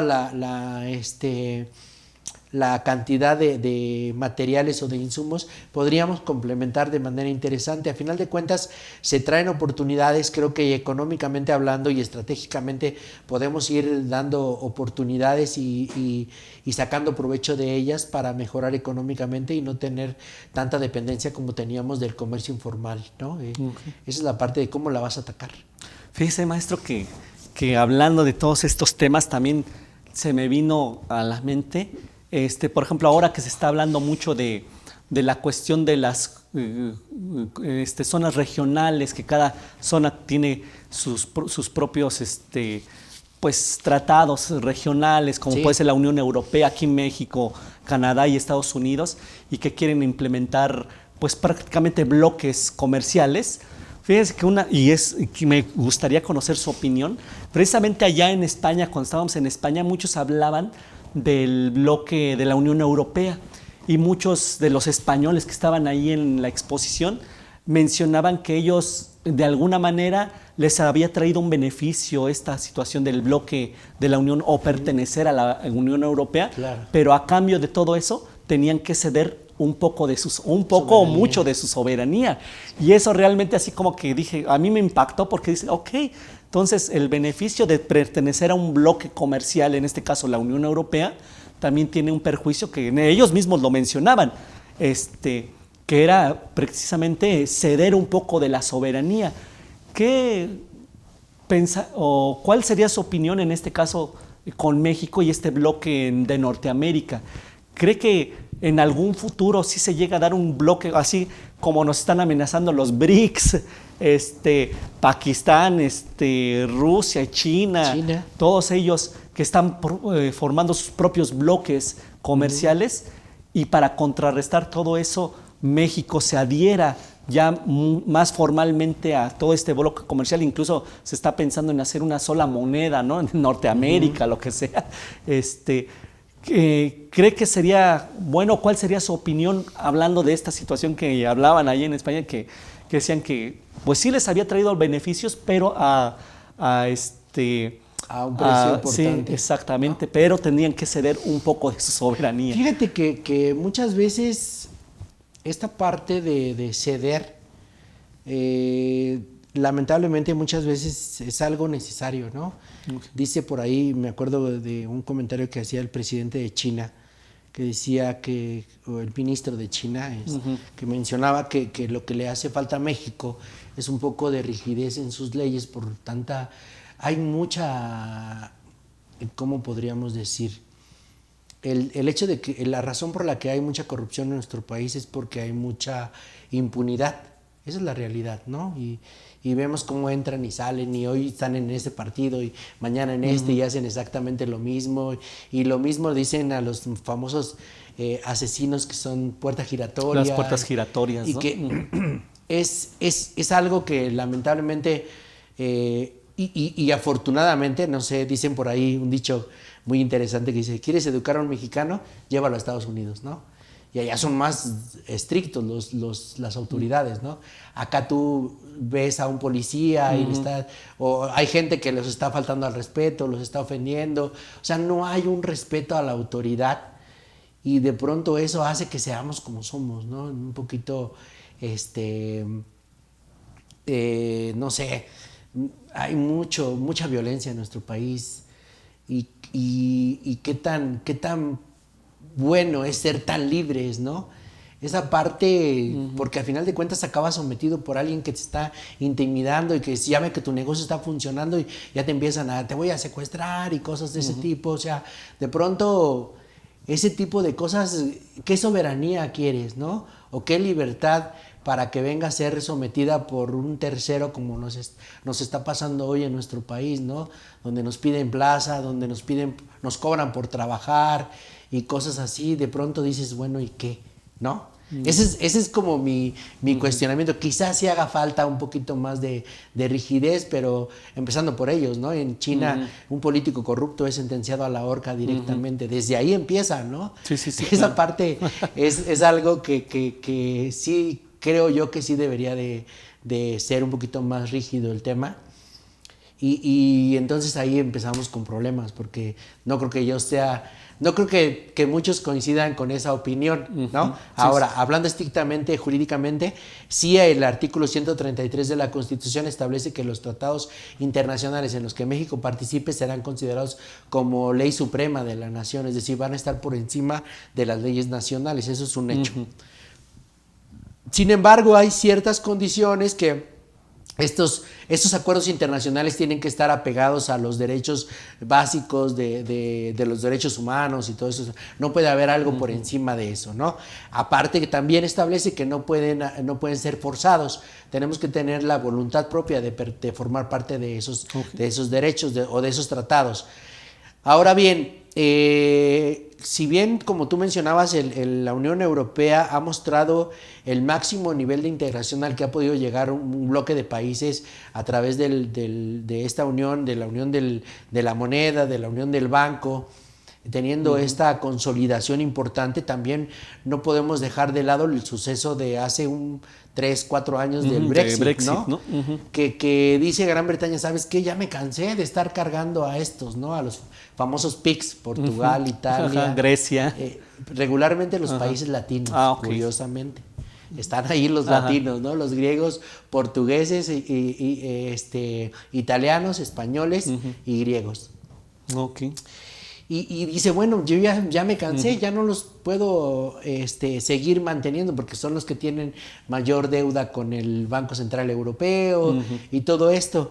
Entonces ahí ese Brexit, nos damos cuenta de que empieza a haber una como decía nuestro maestro Jalife, una desglobalización, un efecto contrario a la globalización, donde los principales promotores de la globalización y del neoliberalismo, que eran Estados Unidos y Gran Bretaña, son los primeros en hacerse para atrás, ¿no?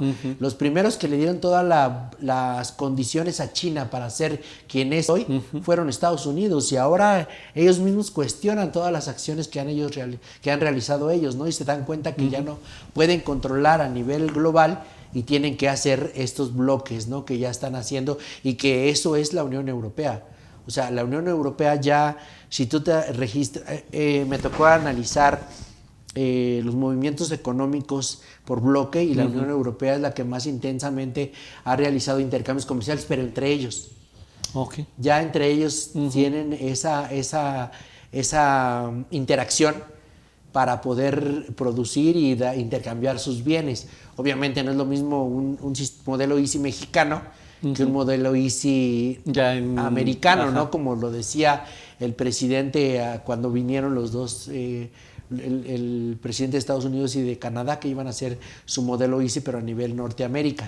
Y que eso es lo que busca el TEMEC, ¿no? Está buscando la integración de la región para poder ser más competitivos a nivel internacional. Es decir, sí es algo que se está dando como una tendencia y que es algo que me parece que va a pasar.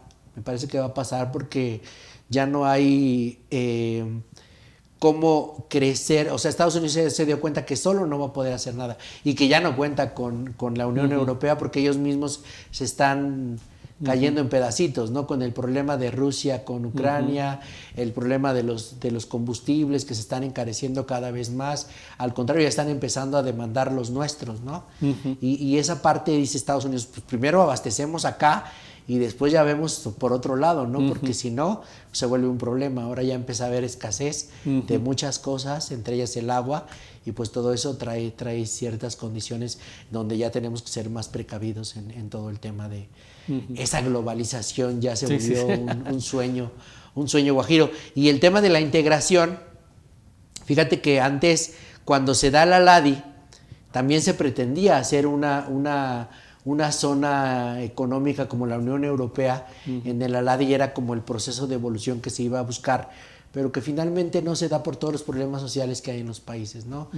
Aunque hay una coincidencia en el tema cultural, de alguna manera, también hay una problemática grave internamente en cada país, y que uno de los principales problemas que podríamos mencionar hoy es el tema de la migración, que se está intensificando cada vez más, y que de pronto los países europeos empiezan a recibir mucha migración de Europa, y que también ahí está pasando en Estados Unidos o en el norte de nuestro país, ¿no? Que ya no solo son centroamericanos, sino que ya vienen venezolanos, peruanos, colombianos, a querer ir hacia el otro lado, ¿no? Y que todo lo que tienen que pasar de riesgo en nuestro país, secuestros, abusos, violaciones, hasta muertes, y que aún así sigan viniendo y sigan cruzando. ¿Cómo estarán las condiciones en esos países, ¿no? Como para seguirse arriesgando a todo esto, ¿no? Y sí, lo podemos ver, lo que llaman la gentrificación, por ejemplo, en algunas zonas aquí de la ciudad, ¿no? Claro. El centro de la ciudad, algunas colonias como la Guerrero, donde puedes ver muchas personas que están ahí, la Condesa, la Roma, donde pues prácticamente vemos muchas personas que están, bueno, que ya no son al 100% mexicanos, son migrantes, ¿no? Sí, ese fenómeno se está dando mucho y tiene que ver con esta parte donde ya antes se pensaba dar oportunidades a esos países, generar oportunidades para que la gente tuviera una estabilidad económica, de poder subsistir a través del trabajo, y hoy por hoy se está volviendo un problema, ¿no? Ya se está volviendo un problema, una complicación que ya no saben cómo enfrentar. Ya ves lo que pasó en Ciudad Juárez con los incendios, lo que están pasando ahora con las boyas que están poniendo, que representan una amenaza porque tienen hasta navajas y cosas así, o sea, algo muy, muy crítico. Sí, estamos llegando a una situación crítica. Complicada. Y hablando, por ejemplo, en materia internacional, así como hay organismos gubernamentales aquí en México que intervienen en el comercio exterior, de manera internacional, ¿cuáles serían los organismos que intervienen en el comercio exterior? Ya nos platicó un poco o mucho de los organismos que intervienen nacionales en el comercio exterior. Habló de la Secretaría de Economía, la Secretaría de la Defensa, etcétera. Pero a nivel internacional, ¿cuáles serían esos organismos que intervienen en el comercio exterior? Bueno, el primero de ellos es la Organización Mundial de Comercio, que ha pasado momentos difíciles justo derivados de la guerra comercial entre Estados Unidos y China, donde fue muy cuestionada, porque recordemos que su sede está en Estados Unidos. Y entonces el presidente Donald Trump dice, voy a poner aranceles sancionatorios a China, a México y a Canadá. Pero esas sanciones tienen que pasar por un proceso que ha establecido a través de acuerdos la Organización Mundial de Comercio, y de manera unilateral y arbitraria Estados Unidos los impuso sin tener la aprobación de la Organización Mundial de Comercio. Entonces eso provocó un cuestionamiento internacional a la OMC, diciendo, oye, pues estás jugando de un solo lado, ¿no? Y tú tienes que ser objetivo completamente. Esto provocó incluso la renuncia de Roberto Acevedo, que fue presidente durante muchos años y fue reelecto. Ya no logró dirigir en su reelección por todos esos señalamientos internacionales. Se pensaba y se sugería que hubiera otro organismo. Este organismo desde el principio ha tenido ciertas complicaciones porque justo en 1947, cuando Estados Unidos propone, junto con Gran Bretaña, la creación de la Organización Internacional de Comercio, muchos países no se adhieren, México entre ellos, ¿no? México se quedó en el modelo ICI, como lo hicieron muchos países de América Latina. Muchos países deciden no participar y solamente se adhieren a ella 23 países. Cuba entre ellos, curiosamente. Y entonces pues esto hace que no pueda lograrse concretar como un organismo internacional y se queda como el GATT, como el Acuerdo General de Aranceles y Comercio. Poco a poco va ganando terreno, va recuperando o va integrando países con la caída del muro, con la famosa desaparición de la famosa perestroika.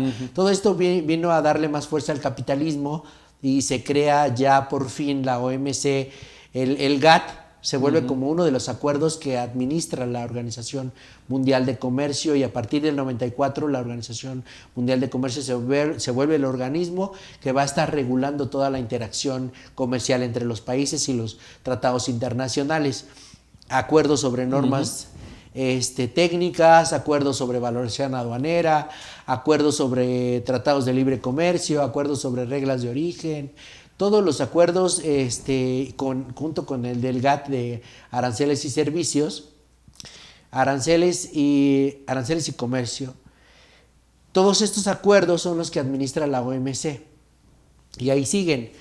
Uno de los más complicados es el de los obstáculos técnicos, el tema del comercio exterior, las regulaciones, porque cada país tiene la libertad y la decisión, por una cuestión de seguridad nacional o de protección a la salud de las personas, tiene la facultad de implementar sus regulaciones como le parezca. Y esto es lo que más trabajo le ha costado a la OMC, porque muchos países utilizan estas regulaciones técnicas o estos obstáculos técnicos para inhibir la entrada de mercancías a sus países. Okay. Entonces es la más activa, pero tiene una participación más política que operativa, cosa que no pasa en la Organización Mundial de Aduanas. La Organización Mundial de Aduanas, que tiene su sede en Bruselas, es una organización que establece o implementa y recomienda a los países, a las aduanas de los países, medidas para poder hacer más fluido el cruce de mercancías. ¿Sabes qué? Ya no te enfoques a revisar a todos, ahora haz un análisis de riesgo, fíjate dónde hay más antecedentes por ejemplo, de drogas, ¿no? Y entonces enfócate en esos países que traen ese tipo de mercancías, y a esos sí les pones una revisión exhaustiva, pero hay otros que a lo mejor no hay necesidad de que los estés revisando tanto, ¿no? Entonces se vuelve súper importante y estratégico el análisis de riesgo, porque ningún país va a tener la capacidad de analizar cada uno de los embarques que van a llegar a él. La Organización Mundial de Aduanas también establece los parámetros en cuanto a los regímenes aduaneros que existen, en la importación definitiva, la importación temporal, el depósito fiscal. Todos estos regímenes son implementados por la Organización Mundial de Aduanas y ya cada país los aplica de manera particular. De igual manera, se encarga de administrar, como comentaba hace rato, el Sistema Armonizado de Codificación de Mercancías, el famoso HTS. Es actualizado cada 5 años, se tienen que hacer enmiendas para ir depurándolo y no se vuelva una herramienta pesada. Es decir, si hay productos que ya no se comercializan, que ya no hay un intercambio comercial, entonces se van desapareciendo las fracciones. Apenas en la 7ª enmienda que se acaba de dar, desapareció la máquina de escribir, desapareció el cassette para escuchar música, porque ya no hay intercambio en esos productos, pero ya se implementó el arancel para los drones, para las impresoras 3D, para productos que están llegando, los vehículos híbridos, por ejemplo, y eso es lo que hacen en la Organización Mundial de Aduanas. implementar este tipo de enmiendas e ir depurando la tarifa o el sistema armonizado para tener un sistema vigente y actualizado. Ok, qué interesante nos ha hecho esta plática, porque muchas cosas que la audiencia a lo mejor no tenía en cuenta y que quizá a lo mejor con estas explicaciones pues le dé esa curiosidad a nuestra audiencia de seguir investigando todos estos temas que son importantes y que en la actualidad pues han tomado mucha relevancia. Y obviamente pues aquí, como habíamos mencionado o mencionó durante toda la plática, el comercio exterior en la actualidad tiene una gran importancia en quizá a lo mejor muchos aspectos de nuestra vida cotidiana. Claro. En este caso, ¿cuál sería ya el reto que en la actualidad que debe de superar? ¿Cuál sería el reto, las metas en la actualidad que debería de tener el comercio exterior o el comercio internacional? En este caso, ¿hacia dónde va ya con todas estas cuestiones digitales?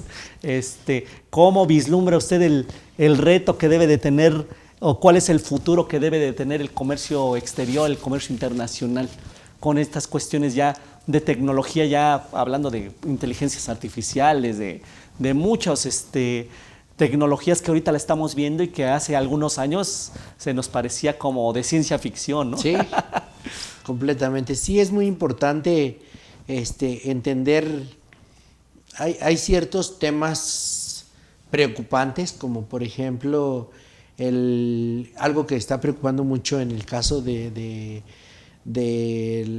a nivel mundial, el tema del medio ambiente, ¿no? Que es algo que ha preocupado. Incluso por ahí me tocó ver un comercial de la ONU, donde está un dinosaurio regañando a los humanos, ¿no? Diciéndoles cómo es posible que ustedes en 3,000 años hayan acabado con todo esto. Nosotros nos tardamos 25,000 años y ustedes así rápido, ¿no? El consumismo es un tema preocupante en la actualidad, y creo que es algo que lamentablemente lo tenemos muy arraigado, y que culturalmente lo tenemos así, ¿no? Es algo como que, híjole, ya salió el nuevo iPhone, ya deja de sí, nada más porque cambió un poquito la cámara o es de otro colorcito, ¿sabes? Ya entonces, lo tengo que tener, ¿no? Digo, a final de cuentas estaría yo hablando en contra del comercio exterior si te digo que pero sí es algo que tenemos que reflexionar, ¿no? Me parece que es algo que debemos encontrar ese equilibrio entre lo que queremos con lo que necesitamos, y no confundirnos, ¿no? Porque muchas veces nos excedemos y nos obsesionamos con cosas que realmente no necesitamos, y que de pronto puede causar un problema, ¿no? El endeudamiento, muchas cuestiones económicas que tenemos que tomar en cuenta, y que ya en la actualidad también hay ciertas complicaciones y riesgos, ¿no? Para el tema de la salud. Creo que la pandemia nos dejó una lección muy importante que tiene que ver con preocuparnos más por nuestra salud física, porque una enfermedad como lo que pasó, pues ustedes, todos vimos cuántas personas se tuvieron que ir por no estar en condiciones, ¿no? El sistema de salud de nuestro país está pasando por una situación complicada, y también lo debemos de tomar en cuenta precisamente para no caer en una situación por los excesos, ¿no? Que muchas veces se da, tan rica que son las hamburguesas, las alitas y todo lo que nos venden, y que de pronto no es lo mejor que podemos consumir, ¿no? Ese que, maestro, estaba hablando, y ya para empezar a concluir esta charla, que le agradecemos mucho su presencia, y que con todos estos conceptos que la audiencia, pues en muchos casos, pues yo por lo menos algunos pues desconocía, y que ahora pues los tengo más visualizados, más presentes. Hablaba al principio de lo que es, y que casi no se ha hablado mucho, y que quizá a lo mejor pueda ser un detonante en lo que es el comercio exterior, que es el tramo transísmico del Istmo de Tehuantepec, que prácticamente es un proyecto que viene desde Porfirio Díaz, ¿no? Desde el siglo XIX, sí, que era un proyecto precisamente. Yo a veces luego me gusta mucho remontarme a la historia, y recuerdo mucho a Alexander Humboldt, que es el primero que empieza en la época de Porfirio Díaz a proyectar que en el istmo de Tehuantepec haya un paso que conecte lo que es el Pacífico con el Atlántico, pero ese proyecto no se queda ahí y se tiene que ir a Panamá precisamente a realizar este proyecto. El gran ingeniero Alexander Humboldt, que él, yo creo que si viviera en esta época estaría, yo creo que fascinado de la decisión que se tomó después de casi más de un siglo de poder abrir esta brecha que yo creo que podría detonar mucho el comercio exterior y que casi no se habla mucho de... Se ha hablado de estos proyectos, se ha hablado mucho de proyectos como el aeropuerto, el Tren Maya, hablando específicamente de esta administración, el Tren Maya, el AIFA, pero casi muy poca gente habla de este corredor transísmico que se me parece más relevante que los otros dos. Exactamente. Que a lo mejor por las campañas, a lo mejor ya el próximo, en temporada de elecciones electorales, a lo mejor lo vamos a escuchar. Sí, y que yo creo que, como bien lo menciona maestro, yo creo que de todas los proyectos de inversión que ha tenido esta administración, yo creo que es el más importante y que no se le ha dado mucha lupa. ¿Qué opina de esta parte? ¿Cree que sí pueda detonar? Incluso pues ya ha habido algunas campañitas por parte de Panamá, pues desprestigiando un poco esta parte, que precisamente le va a quitar muchos ingresos al canal de Panamá y se van a trasladar muchos a lo que es esta parte del corredor, ¿no? Sí, fíjate que yo lo veo como un proyecto muy interesante, como tú bien decías, ya tenía tantos años que se quedó ahí estancado, congelado, en el olvido, no sé cómo le quieran llamar. Me recuerda mucho lo que le pasó a Kodak. Ellos inventaron, un ingeniero de Kodak inventó la cámara digital, pero ellos dijeron no, porque nos va a quitar el negocio. El negocio está en que no nada más es la foto, sino es el ponerlo en un papel, el ponerlo en un cuadro, todo lo que tiene que ver con atrás de eso es lo que nos da el negocio, ¿no? Y por eso ellos decidieron dejarlo ahí. Y entonces obviamente llegaron los japoneses y dijeron, a ver, aquí está, ¿no? Y ya todos sabemos la historia. Me parece algo muy parecido. Uno de los problemas principales que tiene nuestro país tiene que ver con el ferrocarril. No ha habido un desarrollo en el ferrocarril, lamentablemente. Llegó Kansas hace como 15 años, con mucho optimismo, con un proyecto bien interesante para cruzar, para sustituir o para hacerle competencia al puerto de Long Beach, llegando en Lázaro Cárdenas y subiendo los contenedores a la parte de Estados Unidos y dejar un poquito rezagado a Long Beach, que también era muy caro llevarlos hasta Texas, Florida, Nueva York. Y ese proyecto se ve afectado por un litigio que mete Ferromex en contra por el uso de las vías.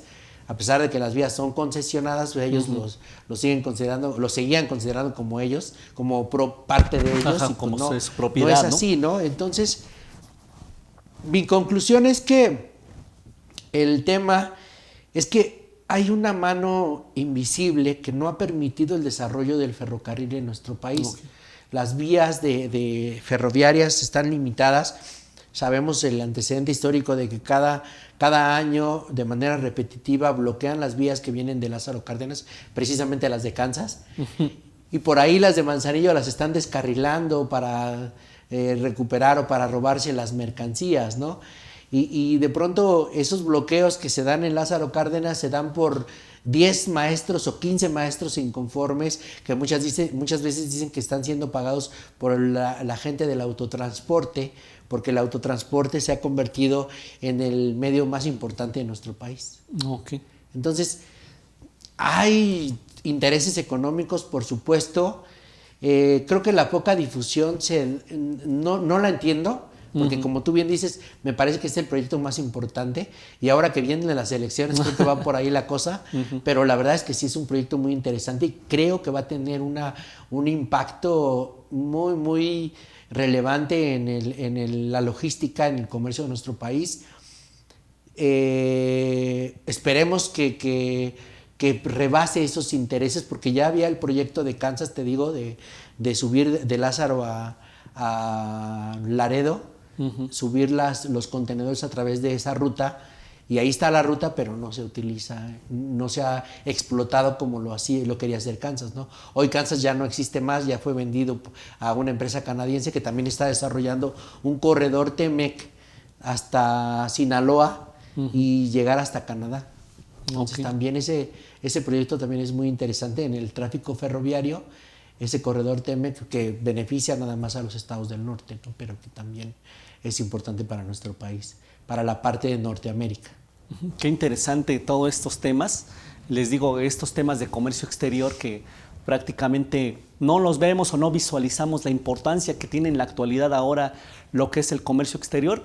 Desgraciadamente, como en todas las charlas que hemos tenido, el tiempo ha sido nuestro peor enemigo cuando estamos más centrados en cuestiones de querer conocer más y querer más opiniones de nuestro experto aquí que nos acompaña, pero desgraciadamente el tiempo no nos permite seguir. De todas maneras le damos y le agradecemos al doctor Héctor que nos haya acompañado. Y como conclusión, ¿cuál sería ya su conclusión de por qué debemos de ponerle nosotros como profesionistas, en específico contadores, abogados, personas de comercio exterior o de relaciones internacionales, el ojo a lo que es el comercio exterior, o darle la debida importancia a lo que es el comercio exterior? ¿Cuál ya sería su conclusión y la opinión que tiene al respecto? Sí, podríamos decir que nosotros, si miramos a nuestro alrededor, en nuestro día a día, vamos a encontrar una gran cantidad de mercancías o de productos que no son originarias de México y que estamos interactuando con ellos todos los días y que de pronto damos por hecho, ¿no? De poder tener un iPhone que antes, como decíamos, en el modelo Easy era súper complicado y que hoy por hoy pues ya está así, ¿no?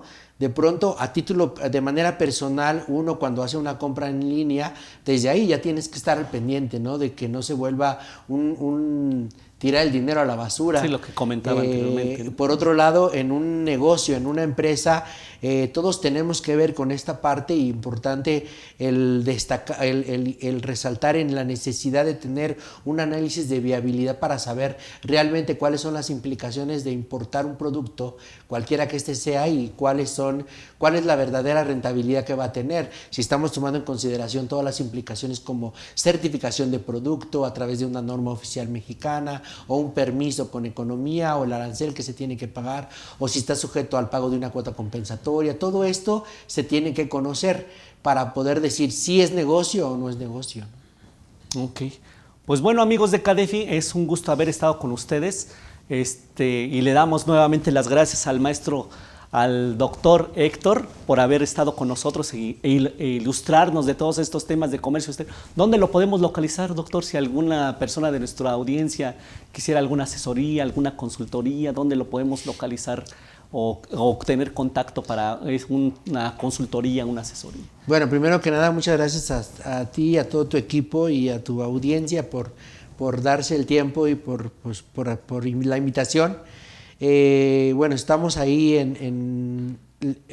¿qué doy? ¿Mi dirección de correo electrónico? Sí, para que la gente lo pudiera contactar, claro, si a alguien le interesa estos temas de comercio exterior, que son muy importantes, y si tienen planeado tener estos temas de comercio exterior, pues aquí tenemos al experto. Claro que sí. Mi dirección de correo electrónico es hector.diaz@ajhconsultores.com y mi número de celular, comunicación por WhatsApp, es 55-7474-7214. Ok, pues muchas gracias, amigos de la audiencia en CADEFI, pues siempre es un placer estar con ustedes. Gracias por sus reacciones, por sus comentarios. Le digo, desgraciadamente el tiempo pues es el peor enemigo de estas pláticas, pero no se pierdan las demás pláticas que vamos a tener con los demás expositores, con personas que, como siempre ya saben, aquí en CADEFI son de alta calidad, y nos vemos próximamente en otra charla aquí en CADEFI, donde están los mejores expositores. Muchas gracias también a nuestros amigos de producción que hacen posible la transmisión de este programa, y como siempre, gracias a la audiencia que amablemente nos acompaña. Muchas gracias. Muchas gracias. Gracias, maestro.